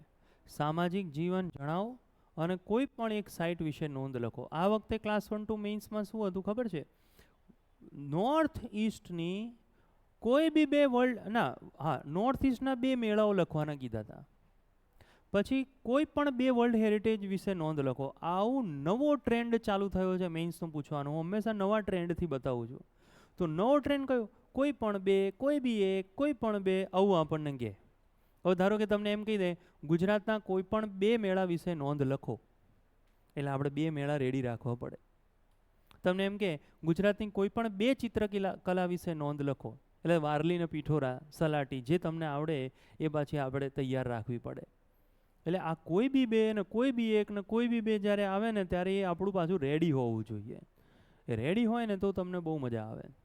એટલે આ એક વસ્તુ છે. જેમ જેમ આવશે હું તમને કહીશ. તો આ ક્વેશ્ચનમાં બધાને ખબર પડી કે નહીં? બોલો શું પૂછ્યું છે આમાં? સિંધુ સભ્યતાનું સામાજિક જીવન. અને કઈ કીધી છે? કોઈ પણ એક. હવે આ બહુ પ્રિસાઇઝલી એ લોકો કહી શકે કે લોથલની જગ્યા સમજાવો, ધોળાવીરા સમજાવો, એવું કહી શકે કે ના કહી શકે? બરાબર. તો મોટી મોટી જગ્યાઓ ધ્યાન રાખવી પડે આવું. અને આવું બધામાં આવે. તમે આજે ભારતના નૃત્યો કરતા હોય આર્ટ એન્ડ કલ્ચરમાં, તો આવું બી આવે કે ભારતના નૃત્યોની મુખ્ય લાક્ષણિકતાઓ જણાવી. કોઈ પણ એક શાસ્ત્રીય નૃત્ય જણાવો તો ભરતનાટ્યમ વિશે લખવું પડે કે નહીં? તો આ રીતે તમારે યાદ રાખવાનું. ત્યારબાદ બીજું બી બને. હવે હું ખાલી શબ્દો ચેન્જ કરીશ. સિંધુ સભ્યતાનું નગરીય જીવનની અથવા નગરીય વ્યવસ્થાની મુખ્ય લાક્ષણિકતાઓનું વર્ણન કરી કોઈ પણ એક જગ્યા જે છે એ સમજાવો. આવું બી થાય કે ના થાય? તો સિંધુ સભ્યતાનું સામાજિક જીવન છે, પછી સિંધુ સભ્યતાની કઈ વ્યવસ્થા છે? નગરીય વ્યવસ્થા બી છે. ખ્યાલ આવે છે? એટલે આ બી એક્ઝામમાં આવી શકે. અને સિંધુ સભ્યતા જે છે એની આર્થિક બાબતોની, સિંધુ સભ્યતાની આર્થિક બાબતોની મુખ્ય લાક્ષણિકતાઓનું વર્ણન કરી કોઈ પણ એક કાં તો ગુજરાતની, કાં તો ભારતની અને કાં તો પાકિસ્તાનની સાઇટ જણાવો. સાઇટનું વર્ણન કરો. આવું કે તમને એવું બી કહી શકે ને પાકિસ્તાનની કોઈ એક સાઇટ જણાવો. તો તમારે એમાંથી હડપ્પા ચૂઝ કરી શકો, તમે મોહેંજો-દડો ચૂઝ કરી શકો. કાં તો તમને એમ કે ભાઈ ભારતની સાઇટ તો કાલીબંગા તમે ચૂઝ કરી શકો, રાખીગઢી તમે ચૂઝ કરી શકો. પણ 99% ચાન્સીસ કઈ સાઇડના રહેલા છે? બોલો, ગુજરાતના. એમ 99.99 કહું તોય કંઈ ખોટું નથી, એના રહેલા છે. આટલી વસ્તુઓ ખાલી એમાં કરવાની. પ્રિલિમ જુઓ તો બધું ગોખવું પડે, એનો અંત એ કરવાનો ને આ કરવાનું ને તે કરવાનું ને બધું ગોખવું પડે. મેઇન્સમાં બહુ કંઈ ટેન્શન લેવાની જરૂર નથી. આન્સર રાઇટિંગ બહુ સાદી ભાષામાં કહું તો થોડી પ્રેક્ટિસ કરો તો બધા લખી શકે. પહેલાં તો કેવું થાય, આ બધામાંથી કોઈ બી એક ક્વેશ્ચન આપણને પૂછાય અને એમાં એને 4 ઓપ્શન આપે, એમાંથી ટીક કરવાનું. એ ના આવડ્યા તો ગયા. આઈડિયા આવે છે? એ ના આવડ્યું તો આપણે ગયા. અહીંયા તો શાંતિ, કંઈક ને કંઈક તો લખી જ શકાય એમ. ભૂલથી તમે લોથલ પૂછ્યું હોય ને તમે ધોળાવીરાની લાક્ષણિકતા કરી દો તો 1-2 તો મેચ થતી જ હોય. ખ્યાલ આવે? થોડી તો મેચ થતી જ હોય. એટલે થોડા માર્ક તો તમને એની અંદર મળી જ જાય. એમાં કંઈ બહુ ગભરાવાનું ના હોય. તો લાંબો સમય વેસ્ટ નહીં કરીએ, આપણે મેઇન્સ આન્સર રાઇટિંગ ઉપર આવીશું. હવે એક વસ્તુ ખાસ ધ્યાન રાખજો, મારે તમને લખાઈને પ્રેક્ટિસ કરવાની છે. તમે નહીં લખો ને તો પાસ થવાના કોઈ ચાન્સીસ નથી. આઈડિયા આવે છે? એટલે જે આન્સરો હશે ને એ તમે નહીં લખો તો મજા નહીં આવે. જો છીક ખાધી એટલે મેં સાચું કીધું. ખ્યાલ આવે? છીક ખાધી એટલે મેં સાબિતી બી આવી ગઈ અહીંયા કે હા આ વાત સાચી કીધી તમે, કે તમે નહીં લખો તો કંઈ નહીં થાય. કારણ કે ફાઇનલી આ આન્સર રાઇટિંગ છે. આઈડિયા આવે છે? આ બહુ અઘરી વસ્તુ છે. તમે પહેલેથી જો તમે તૈયારી આની કરતા હોય તો આન્સર રાઇટિંગ બહુ જ ટફ પડે છે, બહુ અઘરું પડે. અને એકવાર આની અંદર ગ્રીપ આવી ગઈ પછી તમારે કંઈ વાંધો આવે નહીં. તો યાદ રાખજો, તમારે લખવાનું છે આ. આઈડિયા આવે છે? હવે એક બીજી બાબત બી તમને કહી દઉં. ધ્યાન રાખજો, ખાસ જે ચેપ્ટરો ચાલતા હોય એનું પ્રિલિમનું પણ વાંચન કરવાનું રાખજો, અથવા એ ચેપ્ટરો ઘરેથી વાંચીને આવજો. ખ્યાલ આવે છે? તો તમને મજા આવશે. ઘરેથી તમે ટોપિક જ ના વાંચ્યો, તમને આવડતું જ નથી. જૈન ધર્મ, બૌદ્ધ ધર્મના ઉદયના કારણો જણાવી સમાજ ઉપર એની શું અસર પડી સમજાવો. હવે કોઈને જૈન ધર્મ, બૌદ્ધ ધર્મ જ ના આવડે, વાંચ્યું જ ના હોય પ્રિલિમની અંદર, એવું બી બની શકે. ના જ વાંચ્યું હોય ને મેથ્સ, રિઝનિંગ ક્યાંથી વાંચવાનું? અને વાંચ્યું હોય તો બહુ પહેલાં વાંચ્યું હોય. એટલે સૌથી મોટા લોચા થવાના છે કે એક તો ગણિતના દાખલાઓ તમે લોકો એટલા ગણ્યા હશે, કોકે પરાણે ગણ્યા હશે, નહીં ગમતું હોય તોય કર્યું હશે. એટલે બધું મગજમાંથી ફ્લશ આઉટ થઈ ગયું હશે. એવું બી બને ઉનાળાના કારણે અડધું બાષ્પીભવન થઈ ગયું હોય, જે યાદ હોય એ જતું રહે. તો નવેસરથી આપણે પ્રેક્ટિસ કરીશું આન્સર રાઇટિંગની. તમે લખશો તો તમને ફાવશે, અને જીએસના આન્સર રાઇટિંગ તમે કરશો તો એ તમને ક્યાં ફાયદો થશે? ગુજરાતી અને ઇંગ્લિશને એ બધા પેપરોમાં બી થાય ને. મૂળ તો આન્સર રાઇટિંગની પ્રેક્ટિસ કરવાની છે. તો હવે સીધા ટોપિક તરફ જો આપણે આવી જઈએ તો ત્રણેય ક્વેશ્ચનની અંદર એક બાબત કોમન છે. ચલો, કઈ બાબત કોમન છે? ત્રણેયની અંદર એક બાબત તો કોમન છે. કયું? ઇન્ટ્રોડક્શન. ત્રણેયનું ઇન્ટ્રોડક્શન એટલે કઈ સભ્યતા લખવાની આવે? આ તો કોમન થયું કે ના થયું? ત્રણેયનું શું લખવું પડે? ઇન્ટ્રોડક્શન આપણે લખવું. જે ક્વેશ્ચન પૂછાયો એ આપણે ઇન્ટ્રોડક્શન જે છે એ કોનું કરવાનું છે? સિંધુ સભ્યતાનો. તો કોઈ બી ક્વેશ્ચનની આપણે તૈયારી કરીએ. ચલો આપણે સરળ એક ક્વેશ્ચન લઈએ. બધા લખો. જે ક્લાસ 1-2ની અંદર હતો, આ વખતે ક્લાસ 1-2 2024માં તો આપણે એને લઈએ. લખો, સિંધુ સભ્યતાની આપણે કોમન જ લઈ લઈએ. સિંધુ સભ્યતાની મુખ્ય લાક્ષણિકતાઓનું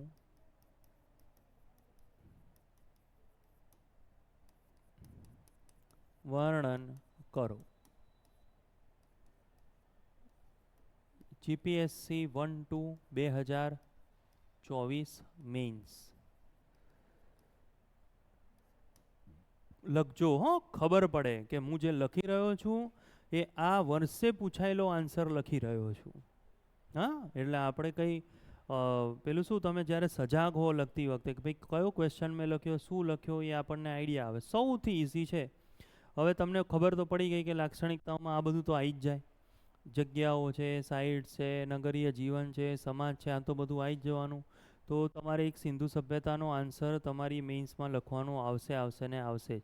તો હવે મેં તમને કીધું એ પ્રમાણે આ સિંધુ સભ્યતાની લાક્ષણિકતાઓનું વર્ણન, સિંધુ સભ્યતા લખવાની છે. તો સૌથી પહેલો ભાગ એનો શું આવે? ઇન્ટ્રોડક્શન. તમારા આખા આન્સરમાં ઇન્ટ્રોડક્શન ફકરાથી જ ચાલુ થાય. હંમેશા જ્યારે ઇન્ટ્રોડક્શન લખવાનું હોય, તમને બિલકુલ ઝીરોથી બતાવું છું. હવે માનો હજી ઝીરોથી બતાવું. ચલો આનાથી પણ બેઝિક બાબત કરું કે આ ક્વેશ્ચન તમને અહીંયા પૂછાયો.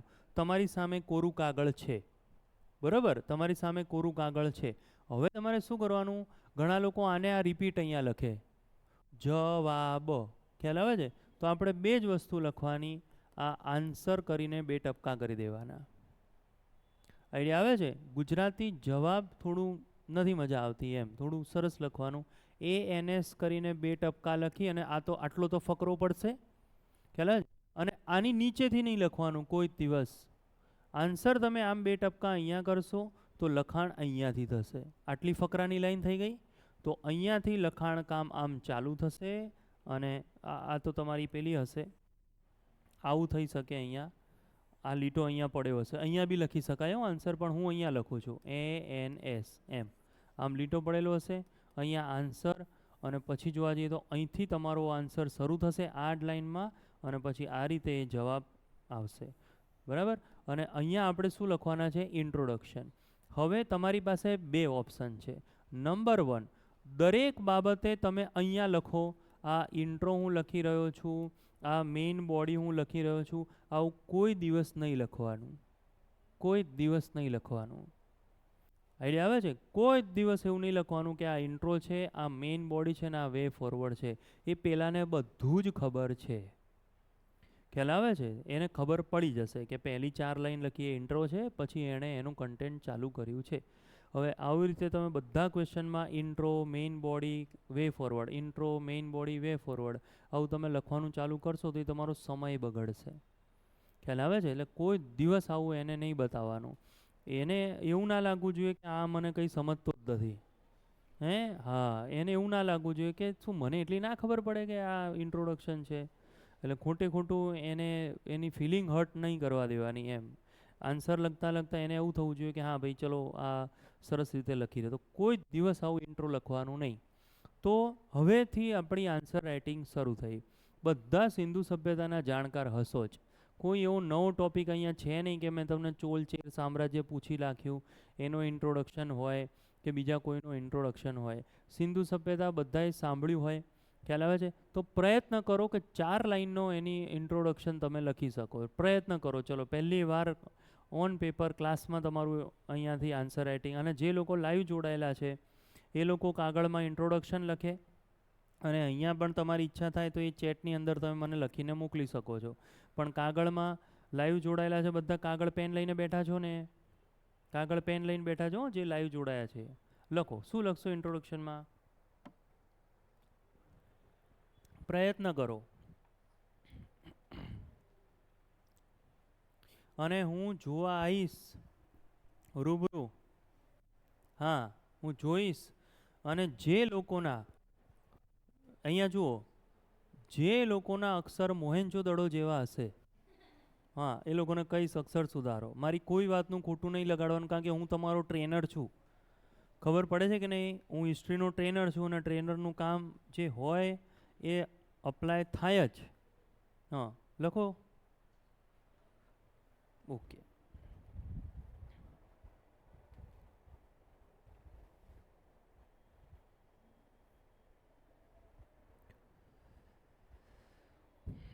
ચલો, વેરી ગુડ.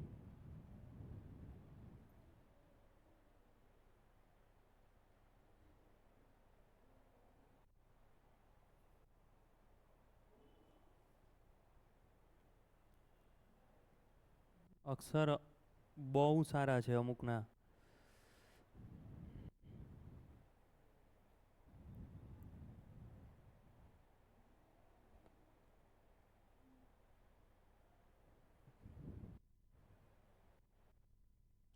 અક્ષરો છે. લાવો પેલું મને આપો તો. આપણું જ છે ને?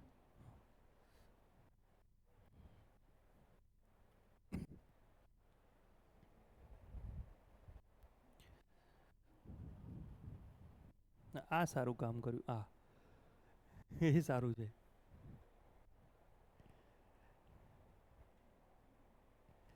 ઓકે.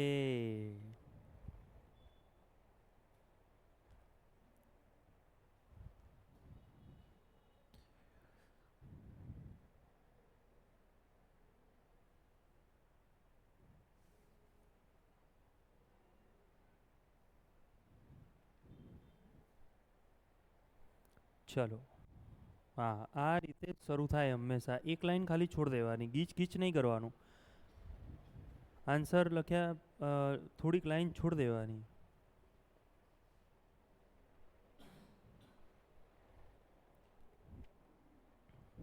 ઓકે. ચલો હવે અહીંયા ધ્યાન આપો બધા. રહેવા દો.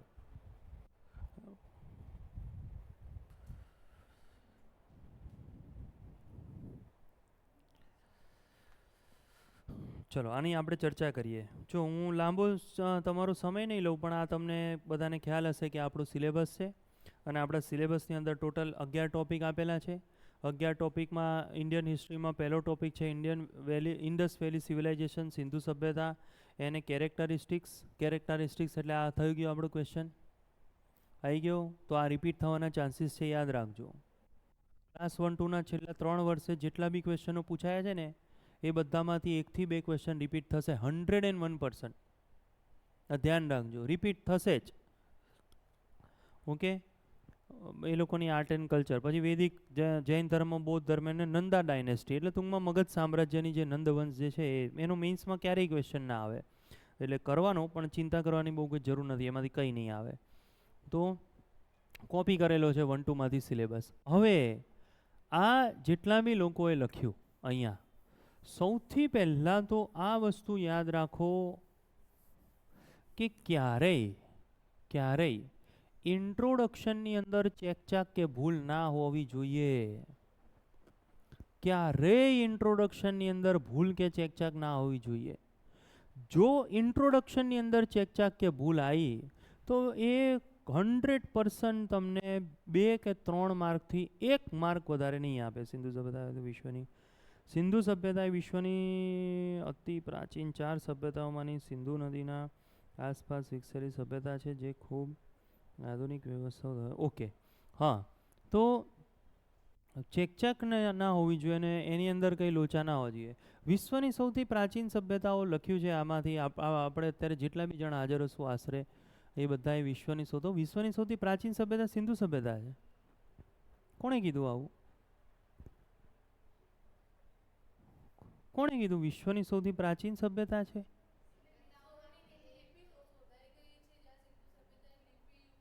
અને મેસોપોટેમિયા?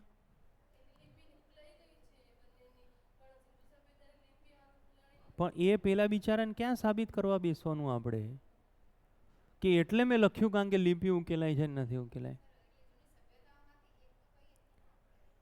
વિશ્વની સૌથી પ્રાચીન સભ્યતા શું સિંધુ સભ્યતા છે? મેસોપોટેમિયા એના પહેલાની નથી? હા, કોઈ દિવસ ઇન્ટ્રોડક્શનની. હા,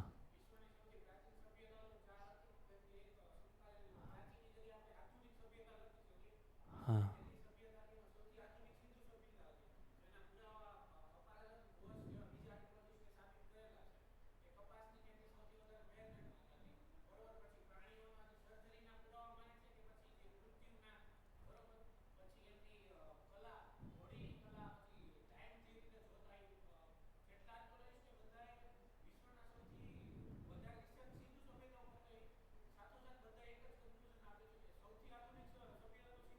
આધુનિક સૌથી પ્રાચીન. હા, હા, એક જ મિનિટ, આધુનિકની વાત નથી થતી. વિશ્વની સૌથી પ્રાચીન કન્ફર્મ સિંધુ છે? ના, અલગ અલગ વ્યક્તિઓના મત કેવા છે? અલગ અલગ છે. તો તમારો પેપર તપાસનારનો મત કયો? હે? આજ તો હું કહું છું કે હું જ્યારે એક્ઝામની અંદર બાર આવીને આવ્યો અને મને ખબર પડી ગઈ ધોળાવીરામાં મારા 9 માર્ક આવશે અને એ જ ધોળાવીરાની લાક્ષણિકતાના મને એને 6 માર્ક આપ્યા. કોણ પેપર તપાસશે, ક્યારે પેપર તપાસશે, મને શું ખબર? આઈડિયા આવ્યો? હવે સાંભળો, એ બધામાં તમે ના પડો. હવે સાંભળો ખાસ. સૌથી પહેલાં તમારા જોડે એનો સમયગાળો હોય કે ના હોય, મૌર્ય હોય કે સિંધુ સભ્યતા હોય કે કોઈ બી હોય, એનો સમયગાળો હોય કે ના હોય? હે? તો સાંભળો, નદી છે કે નહીં, ફિક્સ છે કે નહીં? કઈ નદી ફિક્સ વાળી વસ્તુ, નદી ફિક્સ છે કે નહીં? ક્યાં નદી, કઈ નદી કિનારે છે? સમયગાળો એનો ફિક્સ છે કે નહીં? અચ્છા, એનું ઉત્ખનન અને શોધ કોણે કરી? આ બી 3 વસ્તુ ફિક્સ છે કે નહીં? કે પહેલાં શોધ ચાર્લ્સ મેસને કરી હતી 1826માં. અચ્છા, પહેલાં એના પુરાવા આપ્યા હતા એલેક્ઝાન્ડર કનિંગહામ અને પહેલું ઉત્ખનન કર્યું હોય દયારામ શાહની રાવી નદી કિનારે હડપ્પા. બોલો, આ બી ફિક્સ છે કે નહીં? તો ક્યાં એને મોકો આપવાની જરૂર આ બધા વિચારસરણીમાં નાખવાની? હવે સાંભળો, સિંધુ નદી કિનારે પહેલાં જોજો, આપણે આખું નથી ઇન્ટ્રોડક્શન લખતા, ખાલી બેઝિક પોઈન્ટ તમને બનાવતા શીખવાડું છું. આ સિંધુ નદી કિનારે ઈસવીસન પૂર્વે 2350થી ઈસવીસન પૂર્વે 1750માં તેના પરિપક્વ સમયગાળા દરમિયાન. હવે ઘણા તો આ સમયગાળો એ ખોટો લખ્યો પાછો, ખ્યાલ આવે છે? હા, હવે એને મોકા મળે છે બધા જીરો મારવાના, ચોકડી મારવાના. તો તેના પરિપક્વ સમયગાળા દરમિયાન.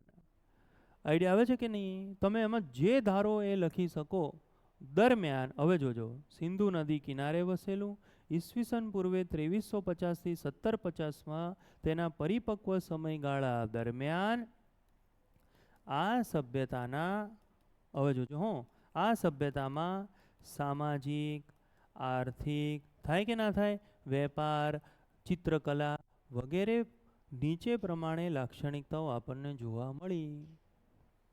એને કીપ ઇટ સિમ્પલ નથી કહેતા, એક બહુ સિમ્પલ અને સોબર તમે રાખો, એકદમ સિમ્પલ અને સોબર. હવે મારા મત અનુસાર વિશ્વની સૌથી પ્રાચીન મેસોપોટેમિયા છે, એટલે પૂરું થઈ ગયું. મને તમને આન્સરો તપાસવાનું આપે એટલે હું ત્યાંથી ચોકડી મારી દઈશ. મત છે ને બધાના જુદા જુદા મત છે. મેસોપોટેમિયા છે, બેબીલોન છે, ચીની સભ્યતા છે, સિંધુ સભ્યતા પોતે છે. એને મોકો આપણે આપવાની જરૂર જ નથી. અને હંમેશા ઇન્ટ્રોડક્શનને એકદમ સિમ્પલ રાખવાનું, પ્રેક્ટિસ આપણે કરીએ. જો એકદમ આપણે સિમ્પલ રાખીએ. ચલો, મીન્સમાં ચોલ સામ્રાજ્ય પૂછાયું હતું કે નહોતું પૂછાયું? બોલો તો, કહો તો, ચોલ સામ્રાજ્ય હતું કે નહોતું? હવે જુઓ, સદીઓ બી લખી શકાય કે નહીં? મને ચોલ સામ્રાજ્યની સાલ ખબર જ નથી. હવે જુઓ, ધારો કે આવું લખાય કે ના લખાય? 8મી થી 12મી સદી દરમિયાન થાય કે ના થાય? દક્ષિણ ભારતમાં, સાચું કે ખોટું? કઈ જગ્યાએ? પેન્નાર નદી કિનારે. થાય કે ના થાય? બોલો, થાય કે ના થાય? ઉરાયુર રાજધાની સાથે સાથે તમને ખબર હશે બે કોસ્ટ છે આપણા. એક કયો કોસ્ટ કહેવાય? માલાબાર. બીજો કયો કહેવાય? કોરોમંડલ. તો ભારતના કોરોમંડલ કોસ્ટમાં જોવા મળેલ ચોલ સામ્રાજ્ય જે છે એની મુખ્ય લાક્ષણિકતાઓ નીચે મુજબ છે. બોલો, હવે થાય કે ના થાય? આઈડિયા આવ્યો કે ના આવ્યો? તો એને ઇન્ટ્રોડક્શનની અંદર હંમેશા સૌથી પહેલાં એને શું આપી દેવાની? સદી કાં તો સાલ. પછી જો આપણને કોઈ નદી કિનારે અથવા એરિયા બી હોય કે ના હોય? અચ્છા, બધી તમને પ્રેક્ટિસ કરાવું એટલે તમને ઇન્ટ્રોડક્શનની અંદર પરફેક્ટ ખ્યાલ આવે કે મારે કેવી રીતનું ઇન્ટ્રોડક્શન કરવું છે. ચલો, હવે ધારો કે આવો ઇન્ટ્રોડક્શન આવ્યો. ફરીથી આપણે પ્રેક્ટિસ કરીએ. સિંધુ સભ્યતામાં આપણે આવીશું. આજનું ઓરિએન્ટેશન લેક્ચર છે. પહેલાં ઇન્ટ્રોડક્શન આપણે શીખીએ. માનો કે એવો ક્વેશ્ચન આવ્યો, અશોકના શિલાલેખોમાં આવેલી માહિતીઓ અને એની સમાજ ઉપર પડેલી અસર. આ બાજુ આવી જવું છે? હા, આવી જાવ, આવી જાવ, વાંધો. હા, આવી જાવ, આવી જાવ, આ સાઈડ આવી જાવ. જગ્યા આપી દો થોડી, વાંધો નહીં. બરાબર, પ્રેક્ટિસ કરીએ. જો જેટલી પ્રેક્ટિસ કરો એટલો જ ફાયદો થવાનો. ક્લિયર? ચલો, માનો કે હવે બીજી પ્રેક્ટિસ કરીએ. પાછળના પત્તા ઉપર કરજો. ધારો કે તમને એવો ક્વેશ્ચન આવ્યો, અશોકના શિલાલેખો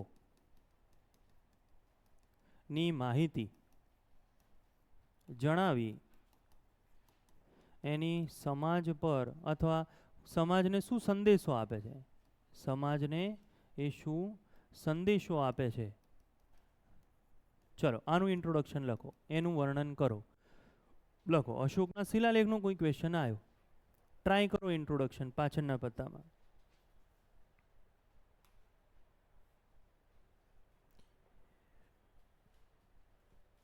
ભાઈ, સિંધુ સભ્યતા પૂછ્યું તો સિંધુ સભ્યતાનું બતાવી દો, નદી બતાવી દો, સાલ બતાવી દો, બતાવી દો. ચલો, હવે ધારો કે અશોકના શિલાલેખ છે, તો શું કરશો તમે? લખો. છે ને મૌર્ય સામ્રાજ્ય આપણા સિલેબસમાં છે કે નહીં? આ લખ્યું બીજો ભાગ મૌર્ય સામ્રાજ્ય, તો આવી શકે કે નહીં શિલાલેખોમાંથી? ધારો કે આવો ક્વેશ્ચન આવ્યો. હવે શું કરીશું આપણે? આજે ઇન્ટ્રોડક્શનની પ્રેક્ટિસ કરીશું પહેલાં.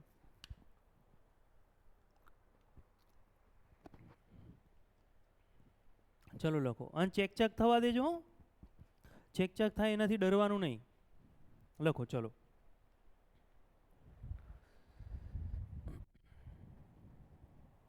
હા, હવે આ આવી રહ્યું પરફેક્ટ, અને અક્ષર બી એકદમ સરસ છે.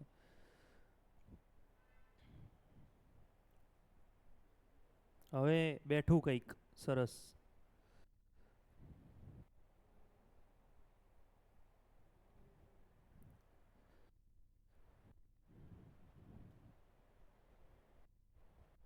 આ ઉપર નીચે થાય છે. પેલું આપણે જોવાનું છે ખાસ કોરા કાગળની અંદર. કોરા કાગળમાં લખવું છે. એક સરસ આર્ટ છે, સરસ કલા છે. કોરા કાગળમાં લખજો. અશોકે શિલાલેખોની માહિતી, ઓકે ડન. અશોકે મૌર્ય સામ્રાજ્યને, ડન. 3જી સદીમાં મધ્ય એશિયાથી નર્મદા સુધી, ડન. ચલો, સરસ. અશોકે માહિતી જણાવી. કઈ કઈ કરો, લખવાનું, ડરવાનું નહીં. લખવાથી નહીં ડરવાનું.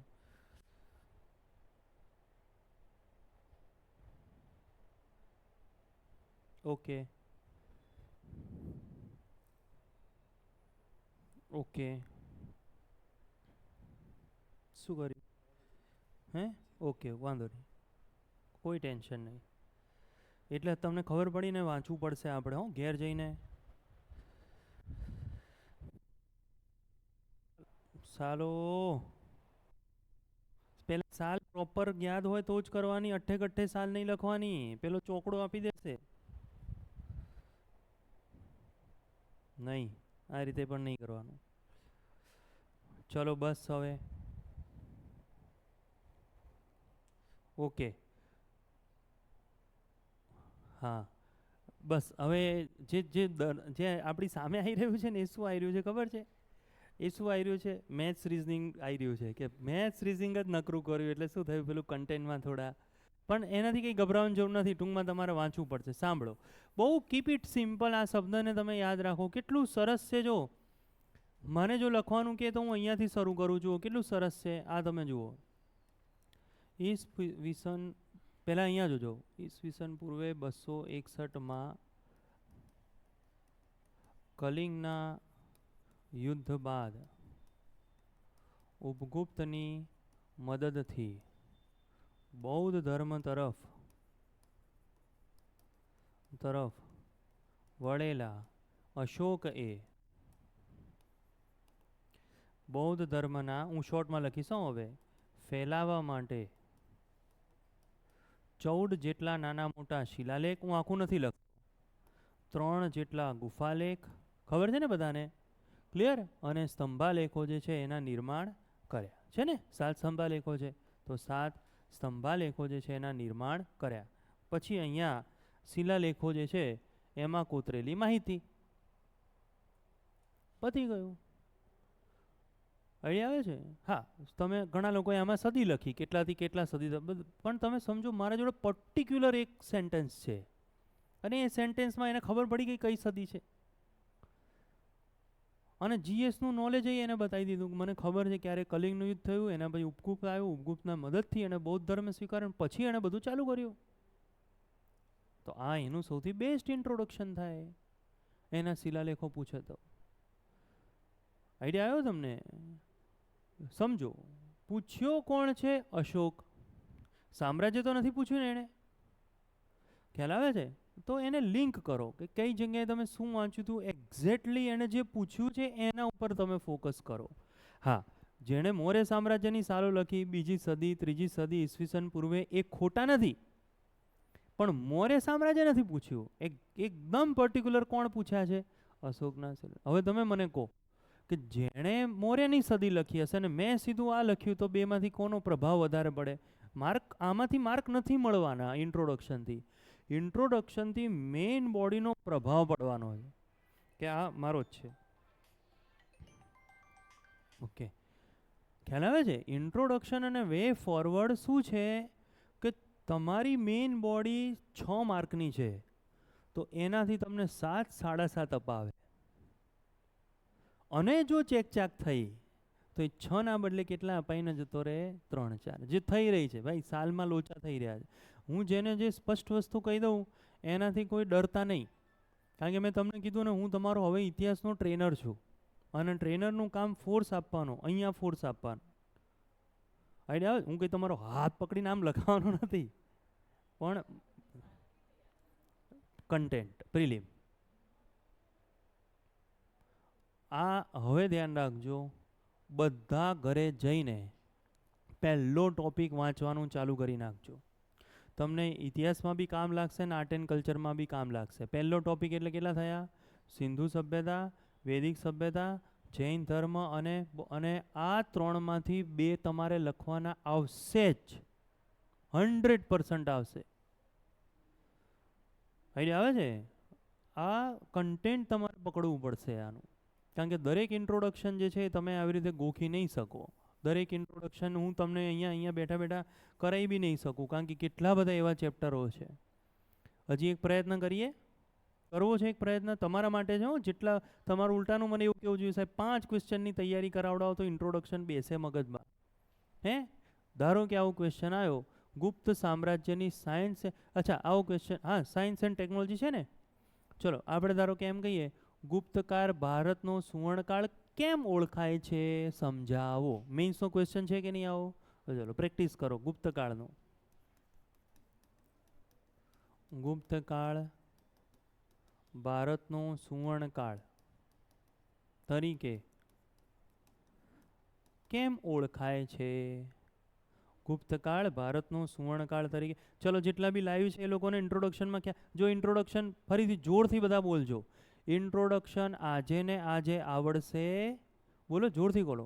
નહીં, બરાબર, ફરીથી કહો, ઇન્ટ્રોડક્શન આજે ને આજે આવડશે નહીં.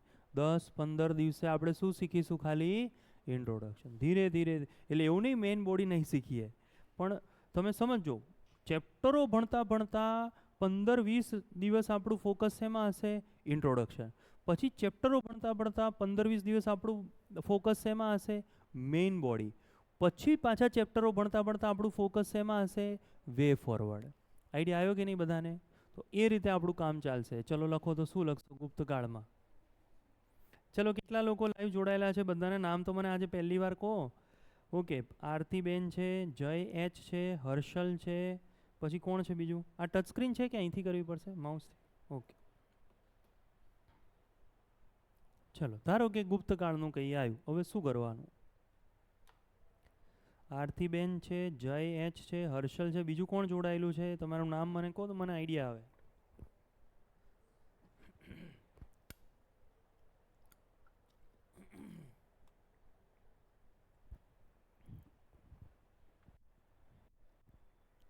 કમોન, ચલો ભાઈ, એક મિનિટ બધા ભૂલ કરો. અહીંયા જુઓ, બધા અહીંયા જુઓ. શાંતિથી લખવો ગુનો છે. ફાસ્ટ જ લખજો. ઓરિજિનલ અક્ષર ત્યારે બહાર આવશે. જેટલું આવડ્યું એટલું જે લખાયું એ, પણ ફાસ્ટ લખવાનું રાખો. ધીરે ધીરે ધીરે નહીં. ભલે નથી આવડતું ચિંતા ના કરો. આઈડિયા આવે છે? ભલે નથી આવડતું ચિંતા ના કરો, કંઈક પણ લખો. ધારો કે તમે કીધું કે સર હજી મારે આ કન્ટેન્ટ નથી ફાવતું મને, વાંધો નહીં, આવું તો લખાય ને. સિંધુ સભ્યતા પછી વૈદિક સભ્યતા આવી, વૈદિક પછી જૈન ધર્મ બૌદ્ધ ધર્મ આવ્યો, ત્યારબાદ મૌર્ય સભ્યતા આવી, અને ત્યારબાદ ગુપ્ત સભ્યતા આવી. લખાય કે ના લખાય?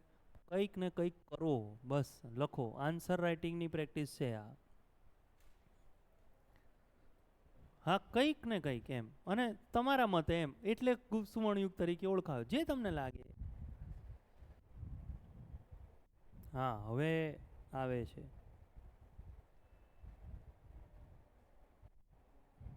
આમાં એક નવી વસ્તુ તમને બતાવું, એ હવે ફોલો કરજો. અચ્છા,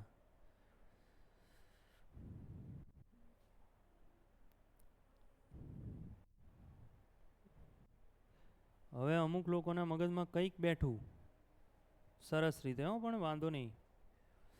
સાલ નથી આવતી ઇતિહાસ અને આર્ટ એન્ડ કલ્ચરમાં. સાલ કરવાની.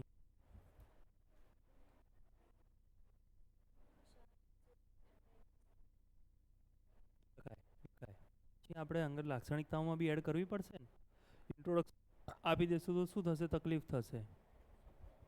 સાલ નથી, ના ના ના ચાલે. ઇતિહાસ ઇન્ટ્રોડક્શનમાં જો નથી લખતા તો એ મોટી મિસ્ટેક છે.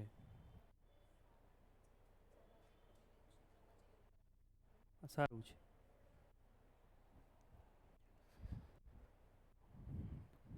ક્યાં ક્યાં મારા તેજસ્વી તારલાઓ? અક્ષર સુધારવા પડશે. હું આપણે થોડા ચેક ચેક ક્યારેય ના થવી જોઈએ. સાલ ના આવી ને કુશાણના સામે, ના ના ના ના, ચેકી નાખો. અરે વાહ, પણ વાંધો નહીં.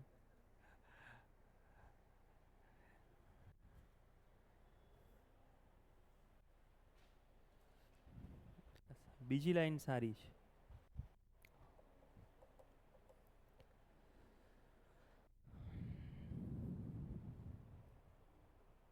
બરોબર છે. હજી સાલને ખાલી એડ કરવી પડે. જો આવું બી એડ થાય. બધાને મગજની રીતે જ હું તમને બતાવું છું. ઘણા લોકોએ લખ્યું મૌર્ય સમયગાળા પછી આપણે કહીએ, ચંદ્રગુપ્તની આપણે વાત કરીએ. તમે સુવર્ણકાળની વાત ચાલે છે અહીંયા, બરોબર? કે શું કામ? યસ, હેમાંગ છે, ધ્રુવ છે, વેરી ગુડ. સુવર્ણકાળની વાત ચાલે છે, અને પહેલાં શું શ્રીગુપ્ત છે, બરોબર છે. શ્રીગુપ્તનો સમયગાળાથી ગુપ્તની શરૂઆત થઈ. આ રીતે બી થઈ શકે, ભાઈ ઘટોત્કચ હતો, ખબર છે ને? આ બી થઈ શકે. મને સૌથી વધારે એટ્રેક્ટ શું કરે છે? સૌથી વધારે આમાં મને એટ્રેક્ટ શું કરે? તો આ મને એટ્રેક્ટ કરે. થોડા તમને પોઈન્ટ બતાવું, બરાબર. શ્રીગુપ્ત સાચું છે પણ અહીંયા લખતો નથી. આવું થઈ શકે. ઈસવીસન 319માં ચંદ્રગુપ્ત વનના સમયથી ગુપ્ત સંવંત આ થાય કે ના થાય. પછી રાજધાની જે છે આ લોકોની કઈ છે? મગધ રાજધાની સાથે ઉત્તર ભારતમાં વસેલ ગુપ્ત સામ્રાજ્ય, એની કલા સંસ્કૃતિ, એનું વિજ્ઞાન અને ટેકનોલોજી, ખ્યાલ છે કે નહીં, એના કાલિદાસ જેવા સાહિત્યકારો, પછી બધું નહીં લખવાનું, વગેરે વગેરે બાબતો જે છે એની ઉત્કૃષ્ટ કક્ષાએ હતી. આઈડિયા આવે છે કે ભાઈ કલા સંસ્કૃતિ છે, સાયન્સ એન્ડ ટેકનોલોજી છે, અથવા ખગોળશાસ્ત્ર, ચિકિત્સા શાસ્ત્ર, થાય કે ના થાય, બધા ધન્વંતરી બધા આપણે વગેરે વગેરે ક્ષેત્રે એની ઉત્કૃષ્ટ કક્ષાએ હતી. આવું તમે કરો. અને પછી ક્વેશ્ચન છે કે સુવર્ણકાળ તરીકે કેમ ઓળખાય છે, તો છેલ્લું હજી એન્ડિંગ કરવું હોય તો આવું એન્ડિંગ એનું કહી શકે કે નીચે મુજબની બાબતો એ સાબિત કરશે તે ગુપ્તકાળ ભારતનો કયો કાળ છે? સુવર્ણકાળ. પછી એક એક એક એક ચાલુ કરો. ખ્યાલ આવે છે? કેટલી બી રીતો છે લખવાની. જો હવે ધારો કે મેં તમને બધાને આ ટ્રીક કહી દીધી. હવે માનો કે આપણે બધા આન્સર આપવા ગયા અને હું એ તમારી જોડે બેઠો છું સીસી મેઇન્સ આપવા. નસીબ સારા જ નથી બેઠા એટલે ચિંતા ના કરતા. ખ્યાલ આવે છે? એમ હું એ તમારી જોડે ધારો કે બેઠો છું, મને ખબર છે તમે બધા એક જ લખવાના છો કારણ કે મેં જ કીધું હોય તો તમે એ જ કોપી કરવાના. હું હવે આવી રીતે કરીશ. જો હું થોડુંક બદલી નાખીશ. ઈસવીસન 405માં ભારત આવેલા, અથવા આવું કહી શકાય, ચંદ્રગુપ્ત, ખબર છે ને ગુપ્ત આપણે કરવાનું છે તો એની અંદર ચંદ્રગુપ્ત 2 નું આપણે વર્ણન કરું. ચંદ્રગુપ્ત 2 ના સમયમાં ભારત આવેલા, બોલો કોણ આવ્યો તો? ફાહિયાન. ફાહિયાન અનુસાર ગુપ્ત સભ્યતા ખાલી જગ્યા ખાલી જગ્યા ખાલી જગ્યા બાબતોની ઉત્કૃષ્ટ કક્ષાએ હતું. ખ્યાલ આવે છે? અને પછી નીચે કરી દઉં કે શા માટે સુવર્ણકાળ તરીકે ઓળખાતું, એમ કરીને પછી એના પોઈન્ટ ચાલુ કરી દઉં. હવે મેઇન બોડીનું ડિસ્કશન આજે નથી કરવાના. ખ્યાલ આવે છે? પણ આવે તો સૌથી પહેલાં શું કરવું? એની રાજકીય બાબતો. તો ભાઈ સુરવીર રાજાઓ થઈ ગયા. ચંદ્રગુપ્ત 1, સમુદ્રગુપ્ત 8 વીકના યુદ્ધો કર્યા હતા કે નહોતા કર્યા? આપણે આગળ ધારો કે જઈએ કે ભાઈ શું કામ એ નામે ઓળખાય છે, એમાં આગળ જોઈએ તો એના શ્રેષ્ઠ રાજા રજવાડા કહેવાય કે રાજાઓ કહેવાય કે નહીં, શાસકો, તો શ્રેષ્ઠ શાસકો. તો એ લોકોએ શું શું કર્યું એ. પછી એ લોકોનો વહીવટ તો મોરે કરતાં વધારે ઉત્કૃષ્ટ બનાવવાનો પ્રયત્ન કર્યો, અથવા એક જ શબ્દોની અંદર કરીએ તો એ લોકોએ કેવો કર્યો? વિકેન્દ્રીકૃત વહીવટ કરવાનો પ્રયત્ન કર્યો. થાય કે ના થાય? થાય કે ના થાય? પછી ચંદ્રગુપ્ત 2 ના સમયગાળા દરમિયાન જોવા જઈએ તો નવરત્નો કાલિદાસ થયા કે ના થયા? પછી ધારો કે તમે એમ કરો સાહિત્યમાં કરી દો, બરાબર. અચ્છા, નાગર શૈલી આવી કે ના આવી એ સમયગાળા દરમિયાન? બોલો, મંદિર શૈલી આવી કે ના આવી? સાહિત્યમાં કાલિદાસ અહીંયા આવે કે ના આવે? ઓકે. પછી ચિકિત્સા ક્ષેત્રે અહીંયા ધન્વંતરી આવે કે ના આવે? ઓકે. પછી ખગોળ ક્ષેત્રની અંદર જોવા જઈએ તો વરામિહિર ને એ બધા આવે કે ના આવે? ક્લિયર. પછી જાદુના ક્ષેત્રમાં જોવા જઈએ તો કોણ જાદુ ટોણાવાળો હતો? કોણ જાદુગર હતો? વેલાભટ્ટ, હે ને? જેને વેતાલ ભટ્ટ કે વેલા જાદુગર છે. આઈડિયા આવ્યો કે ના આવ્યો? તો નાગર શૈલી કરો, સાહિત્ય કરો, કાલિદાસ કરો, મંદિર કરો, વહીવટ કરો, રાજા કરો, બધી બાબતો કરી અને છેલ્લે વે ફોરવર્ડ આવ્યું. વે ફોરવર્ડમાં શું આવે કે ભાઈ ગુપ્તકાળ પછીના જે વંશો જોવા મળ્યા એ બધા વંશોએ નાગર શૈલી, ખ્યાલ આવે છે, અથવા ગુપ્તકાળનો વહીવટ વગેરે વગેરે જે છે એને ફોલો કરી. આઈડિયા આવે છે કે નહીં? અથવા એવું બી કહી શકાય કે ગુપ્તકાળની અંદર જોવા મળેલા બધા જે સાયન્સ એન્ડ ટેકનોલોજીના માણસો છે અથવા તો નાગર શૈલી એ આજ દિન સુધી જીવિત છે. બોલો, આવું બી થાય કે ના થાય? આઈડિયા આવે છે? તો આનો મેં આન્સર કેવી રીતે બનાવ્યો? સૌથી પહેલાં ગુપ્તકાળ જે છે એનું મેં શું કર્યું? બોલો, શું કર્યું? ઇન્ટ્રોડક્શન. પછી મેં એની શું બનાવી? Main body. મેઇન બોડીને મેં શું આપી દીધું? ભાગ આપી દીધા કે નહીં? જુદા જુદા ક્ષેત્રોમાં સામાજિક બાબત, આર્થિક બાબત, વહીવટી બાબત, સાહિત્યની બાબત, સાયન્સ એન્ડ ટેકનોલોજીની બાબત, આ બધું મેં એની અંતર્ગત વર્ણન કરી નાખ્યું, ગુપ્તકાળનું વર્ણન કરી નાખ્યું. ખ્યાલ આવે છે? અને એ કર્યા પછી છેલ્લે મેં લાસ્ટ લાઇનની અંદર શું કરી નાખ્યું, એનું વે ફોરવર્ડ કરી નાખ્યું, જેના કારણે આ સુવર્ણકાળ તરીકે ઓળખાય છે. એ બી છેલ્લે લખી શકાય. તો ઇન્ટ્રોડક્શન બહુ જ મહત્ત્વનો છે. અને ઇન્ટ્રોડક્શનની અંદર સૌથી બેસ્ટ જે આપણે ઇન્ક્લુડ કરીશું એ હવે યાદ રાખજો કે બને ને તમારે બેસી જવું હોય ને તો આજે જ બેસી જજો ચોપડો લઈને, તમારા ઇતિહાસનો હોય કાં તો કોઈ ચોપડી ઉઠાવી જ લેજો આજે ને આજે. અને આટલી વસ્તુ યાદ રાખજો, હવે જ્યારે આપણે ઇન્ટ્રોડક્શન કરીશું તો સૌથી પહેલાં સદી કાં તો શું લખીશું આપણે, સાલ, કાં તો એનો શું આવી શકે, સ્થાપક. જો મૈત્રક કાળનું મારે કંઈ બી લખવું હોય તો આવું લખાય કે નહીં? ઈસવીસન 470ની અંદર ભટ્ટાર્ક દ્વારા થાય કે ના થાય? સેનાપતિ ભટ્ટાર્ક દ્વારા થાય. તો વલ્લભી ક્ષેત્રમાં આપણે કહીએ તો આ ઇન્ટ્રોડક્શન થયું કે ના થયું? તો સાલ કરો અથવા સદી ના ખબર પડતી હોય તો બીજી સદી, ત્રીજી સદી, ચોથી સદી એ કરો. પછી એનો સ્થાપક આવતો હોય તો સ્થાપક કરો. પછી શું કરવાની, એની શેનો ઉલ્લેખ કરી દેવાનો, નદીનો ઉલ્લેખ કરી દો, કયા નદીમાં છે. એ ના મળતું હોય તો એની સાથે એડ કરી નાખો ક્ષેત્ર. ક્ષેત્રની અંદર કેવી રીતે આવે? ઉત્તર ભારત આવી શકે, દક્ષિણ ભારત આવી શકે, જે આવે, સૌરાષ્ટ્ર આવી શકે. એ ના થતું હોય તો સોરી થોડું ડિસ્ટર્બ થાય, પણ મને હવે સાયલેન્ટ કરવાનો એ સમય નથી. પછી તમે જુઓ તો અહીંયા રાજધાની કહી શકાય કે ના કહી શકાય? વલ્લભી રાજધાની સાથે 470ની અંદર ભટ્ટાર્ક દ્વારા મૈત્રક વંશની સ્થાપના થઈ. બોલો થાય કે ના થાય? આઈડિયા આવે છે કે નહીં? મદુરાઈ રાજધાની ધરાવતું 8મી સદીની અંદર મદુરાઈ છે ને વૈગઈ નદી કિનારે, તો વૈગઈ નદી કિનારે જોવા મળેલું પાંડ્ય વંશ દ્વારા 3 સાહિત્ય સભા જે છે એનું આયોજન થયું. થયું કે ના થયું? મારે પાંડ્ય વંશ લખવો હોય તો આઈડિયા, ગાંધીજીના આંદોલનો મારે કરવા હોય તો આવું નદી થાય કે નહીં? કોસી નદી કિનારે બિહારમાં ચંપારણ સત્યાગ્રહથી ગાંધીજીએ પોતાના આંદોલનની શરૂઆત કરી. નદી આવે કે ના આવે? ક્ષેત્ર વિસ્તાર એરિયા આવ્યો કે ના આવ્યો? બધામાં ક્ષેત્ર વિસ્તાર નદી કંઈક ને કંઈક તમારે લખીને જ એની અને પછીની મજા શું છે? પછી જે ક્વેશ્ચન પૂછાયો છે એ ક્વેશ્ચનની 2-3 લાઈન. ધારો કે સિંધુ સભ્યતાની લાક્ષણિકતા હતી કે નહીં? તો આ સિંધુ સભ્યતા સામાજિક, આર્થિક વગેરે બાબતોમાં લાક્ષણિકતાઓ નીચે મુજબ છે. ખ્યાલ આવે? બધી નહીં બતાવી દેવાની.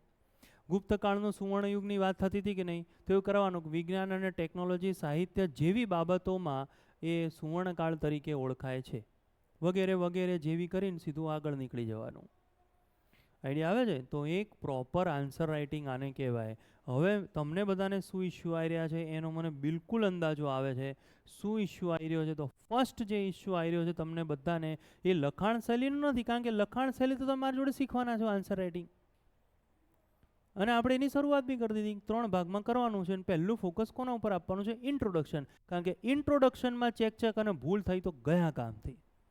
એટલે એ હાઈ ક્લાસ પહેલાં બનવું જોઈએ. સુભાષચંદ્ર બોઝનું પૂછાય ના હવે સુભાષચંદ્ર બોઝની અંદર આવે તો કેટલું બેસ્ટ એક્ઝામ એનું ઉદાહરણ તમે કરી શકો કે કરંટથી બી તમે ચાલુ કરી શકો કે તાજેતરમાં આપણા પ્રધાનમંત્રી દ્વારા 23 જાન્યુઆરીનો દિવસ, બોલો, રાષ્ટ્રીય દેશપ્રેમ દિવસ અથવા પરાક્રમ દિવસ તરીકે ઉજવવાની જાહેરાત થઈ. તો જે વ્યક્તિના માનમાં એ ઉજવવાની શરૂઆત થઈ એ વ્યક્તિ એટલે સુભાષચંદ્ર બોઝ. બોલો, પછી હું આઝાદ હિન્દ ફોજ લખું તો કેવું લાગે? માનો કે મેઇન્સનો ક્વેશ્ચન પૂછો, આઝાદ હિન્દ ફોજ અથવા સુભાષચંદ્ર બોઝનો ફાળો, તો કરંટથી ના ચાલુ થાય કે આખું ભારત 23 જાન્યુઆરી રાષ્ટ્રીય પરાક્રમ દિવસ તરીકે ઉજવે છે, તો જે વ્યક્તિના માનમાં ઉજવે છે એ વ્યક્તિ એટલે સુભાષચંદ્ર બોઝ અને તેમની સાથે જોડાયેલી સંસ્થા એટલે આઝાદ હિન્દ ફોજ. ત્યાંથી ચાલુ કરું તો કોઈ આ લખ્યું જ ના હોય. અચ્છા, બાકી બધા ક્યાંથી ચાલુ કરે? 1938 અને 39ની અંદર સુભાષચંદ્ર બોઝ 2 વર્ષ માટે હતા અને પછી આઈએનસીમાંથી ત્યાગપત્ર આપ્યું, ખબર છે ને? પછી ચાલુ કર્યું. તો એ ઇન્ટ્રોડક્શન મજા જ નહીં આવે. હવે આવા ઇન્ટ્રોડક્શન કોમન લખ્યા હશે ને અચાનક મારું ઇન્ટ્રોડક્શન વાંચશે તો 23 જાન્યુઆરી, ઓહો, રાષ્ટ્રીય પરાક્રમ દિવસ, વાહ વાહ, શું આપ્યું. હવે મને ધારો કે ચોલ સામ્રાજ્યનું ઇન્ટ્રોડક્શન કે તો હું આવું જ લખું. જો તાજેતરમાં G20ની બેઠકમાં થાય કે ના થાય? ભારત મંડપમ કૌંસમાં દિલ્હીની સામે ચોલ સામ્રાજ્યની નટરાજની મૂર્તિ સ્થાપિત કરવામાં આવી એવા ચોલ સામ્રાજ્યની લાક્ષણિકતા નીચે મુજબ છે. બોલો હવે કેવું લાગે? આઈડિયા આવે છે કે નહીં? હવે બાકી બધાનું મેં તમને પહેલાં બતાવી દીધું. બાકી બધા શું કરવાના? 8મી થી 12મી સદી દરમિયાન પેન્નાર નદી કિનારે ઉરાયુર રાજધાની સાથે આ ચોલ સામ્રાજ્યની કરિકાલ દ્વારા શરૂઆત થઈ. બોલો લખે કે ના લખે? હવે હું એને કંઈક નવું, હવે એ જ વસ્તુ હું મેઇન બોડીમાં લખી નાખીશ. ચોલ સામ્રાજ્યની લાક્ષણિકતામાં લખી નાખીશ, પહેલી જ લાઈનમાં લખી નાખીશ. જે તમે ઇન્ટ્રોડક્શનમાં બાકી બધા લખશે ને પહેલી લાઈનમાં લખી નાખીશ કે પેન્નાર નદી કિનારે ઉરાયુર રાજધાની સાથે કરિકાલ દ્વારા જે ચોલ સામ્રાજ્યની શરૂઆત થઈ એની મુખ્ય લાક્ષણિકતા એમાંથી મળેલો એક એવો શિલાલેખ છે જેમાં પ્રથમ વખત દક્ષિણ ભારતની અંદર સ્થાનિક સ્વરાજની વાત કરેલી છે. ઉરાયુરનો શિલાલેખ છે. આઈડિયા આવે? તો એમાં મેં બધું બતાવી દીધું કે નહીં ચોલ સામ્રાજ્ય ક્યાં આવ્યું. હું ક્યાંક ને ક્યાંક મેઇન બોડીમાં તમે જે ઇન્ટ્રોડક્શનમાં લખશો એડ કરી નાખીશ. ઇન્ટ્રોડક્શન પ્રભાવિત હશે તો તમારો જોતા વેત ખબર પડી જશે કે હાઈ ક્લાસ. સાલની ભૂલ કરી, શાસકની ભૂલ કરી કે જે પૂછ્યું છે એ ના લખ્યું. મેં જોયું એક બે જણાએ વચ્ચે એવો બી લખવાનો પ્રયત્ન કર્યો કે ભાઈ મૌર્ય સામ્રાજ્યમાં ચંદ્રગુપ્ત મૌર્ય અને બિંદુસાર બાદ અશોક જોવા મળ્યો. પણ જ્યારે તમને ઓલરેડી અશોક જ પૂછ્યો છે તો એને ક્યાં બતાવવાની જરૂર છે કે આ કોનો છોકરો છે? તમે મને કહો. ચાલશે, જરૂર નથી. અશોકથી જ સારું કરો. જે પૂછ્યું છે ત્યાંથી તમે ચાલુ કરો અને એ ધી બેસ્ટ આવશે. હવે આપણે આ કામ કરવાનું છે. આ કામ આપણે કરીશું. નંબર 1 પહેલો ટોપિક આપણે ઘરેથી વાંચીને આવીશું. બોલો એનું નામ શું છે? બોલો બોલો. સિંધુ સભ્યતા. પછી શું વાંચીને આવીશું ઘરેથી? વૈદિક સભ્યતા. એના પછી આપણે શું વાંચીશું? જૈન, બૌદ્ધ. બસ અત્યારે આટલો જ લોડ લો, વધારે લોડ ના લો. ઓકે, અત્યારે આટલો લોડ લો. અને સેકન્ડ તમારું હોમવર્ક, આ પહેલું હોમવર્ક. સેકન્ડ તમારું હોમવર્ક આ ત્રણેયનું સિંધુ, વૈદિક, જૈનનું અલગ ને બૌદ્ધનું અલગ. આ ચાર ટોપિકનું ઇન્ટ્રોડક્શન. ઇન્ટ્રોની અંદર શું કરશો તમે? બોલો. ક્ષેત્ર કરશો, સાલ કરશો, સ્થાપના કરશો, જો હોય તો નદીનું વર્ણન કરશો. આઈડિયા આવ્યો કે ના આવ્યો? હોય તો, નહીં હોય તો પરાણે નહીં બનાવવાનું. ખ્યાલ આવે છે કે આવું આમ લખવાનું ચાલુ કર્યું કે ભગવાન બુદ્ધનો જન્મ ખાલી જગ્યા નદી કિનારે થયો હતો. પછી કઈ નદી હતી? પરાણે નહીં નાખવાની. ખ્યાલ આવે છે? તો હવે વૈદિક સભ્યતામાં જે ઋગ્વેદિક સમય છે સપ્ત સિંધુ પ્રદેશમાં હતી અને ઉત્તર વૈદિક જે છે એ ગંગા યમુના દુઆબ પાસે હતી. તો ખબર છે તો લખો, ના આવતી હોય તો જવા દો. આઈડિયા આવે છે? અને લાસ્ટ પાછું શું આવે? જે ક્વેશ્ચન પૂછો ખાલી જગ્યા બાબતોમાં અથવા બાબતો નીચે મુજબ છે એવું આવે ને. ધારો કે વૈદિક સભ્યતાની આર્થિક સ્થિતિ પૂછી તો શું આવે કે સપ્ત સિંધુ પ્રદેશમાં ઈસવીસન પૂર્વે, બોલો કઈ સાલ છે? 1650 છે ને વૈદિક સભ્યતા. 1650 થી 1000. પછી ઉત્તર વૈદિક કઈ? 1000 થી 600 500. તો આ સમયગાળા દરમિયાન સપ્ત સિંધુ પ્રદેશની અંદર જોવા મળેલી આર્ય સભ્યતા અથવા વૈદિક સભ્યતાની આર્થિક બાબતો નીચે મુજબ છે. છેલ્લે લખવું તો પડે ને જે પૂછ્યું છે. હવે અત્યારે તો આપણે એવું કંઈ છે નહીં, કોમન આપણે ઇન્ટ્રોડક્શન બને તો ખાલી જગ્યા કરી દેવાની. આ સભ્યતાની ખાલી જગ્યા બાબતો નીચે મુજબ છે.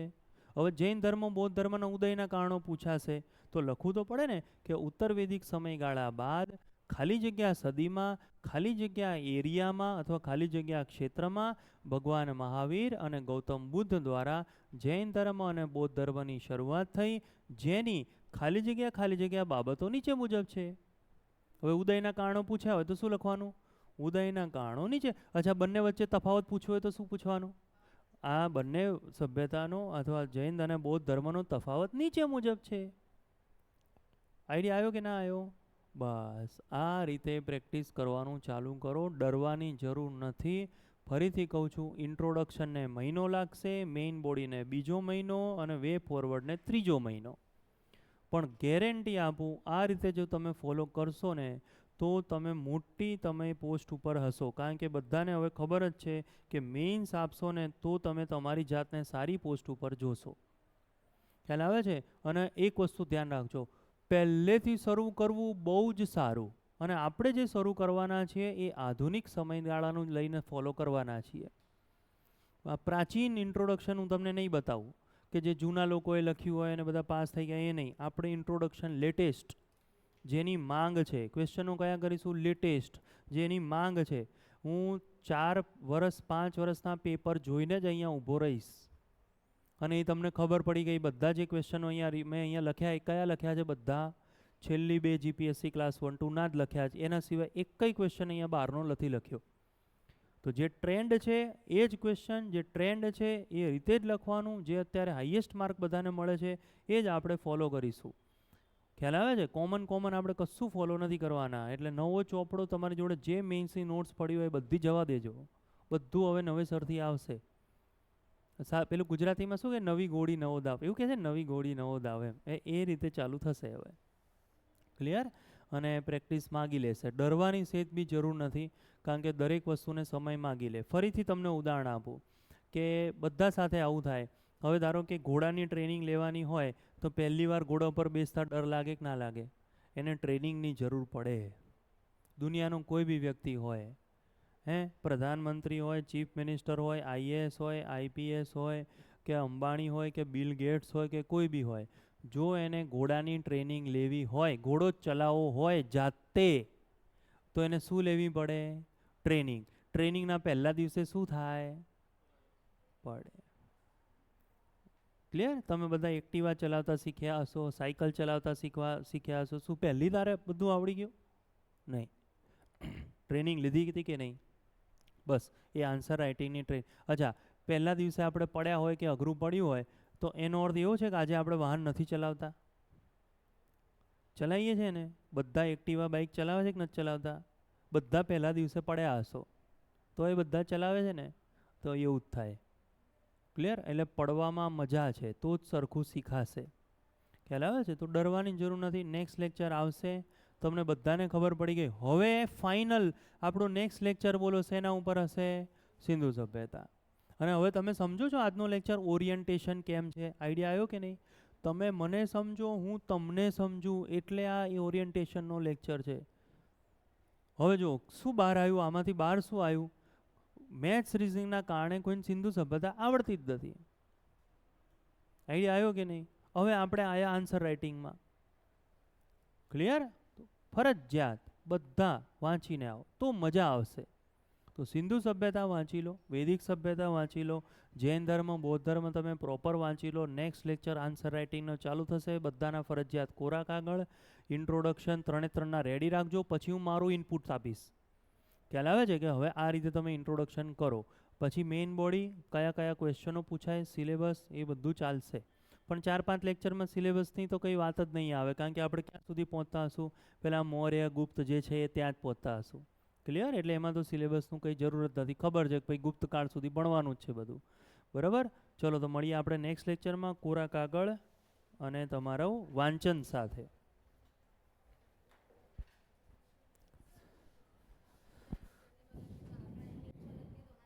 દોડે બધું નહીં, એની હું માહિતી આપીશ. મને નેક્સ્ટ લેક્ચરમાં ફરીથી પૂછજો.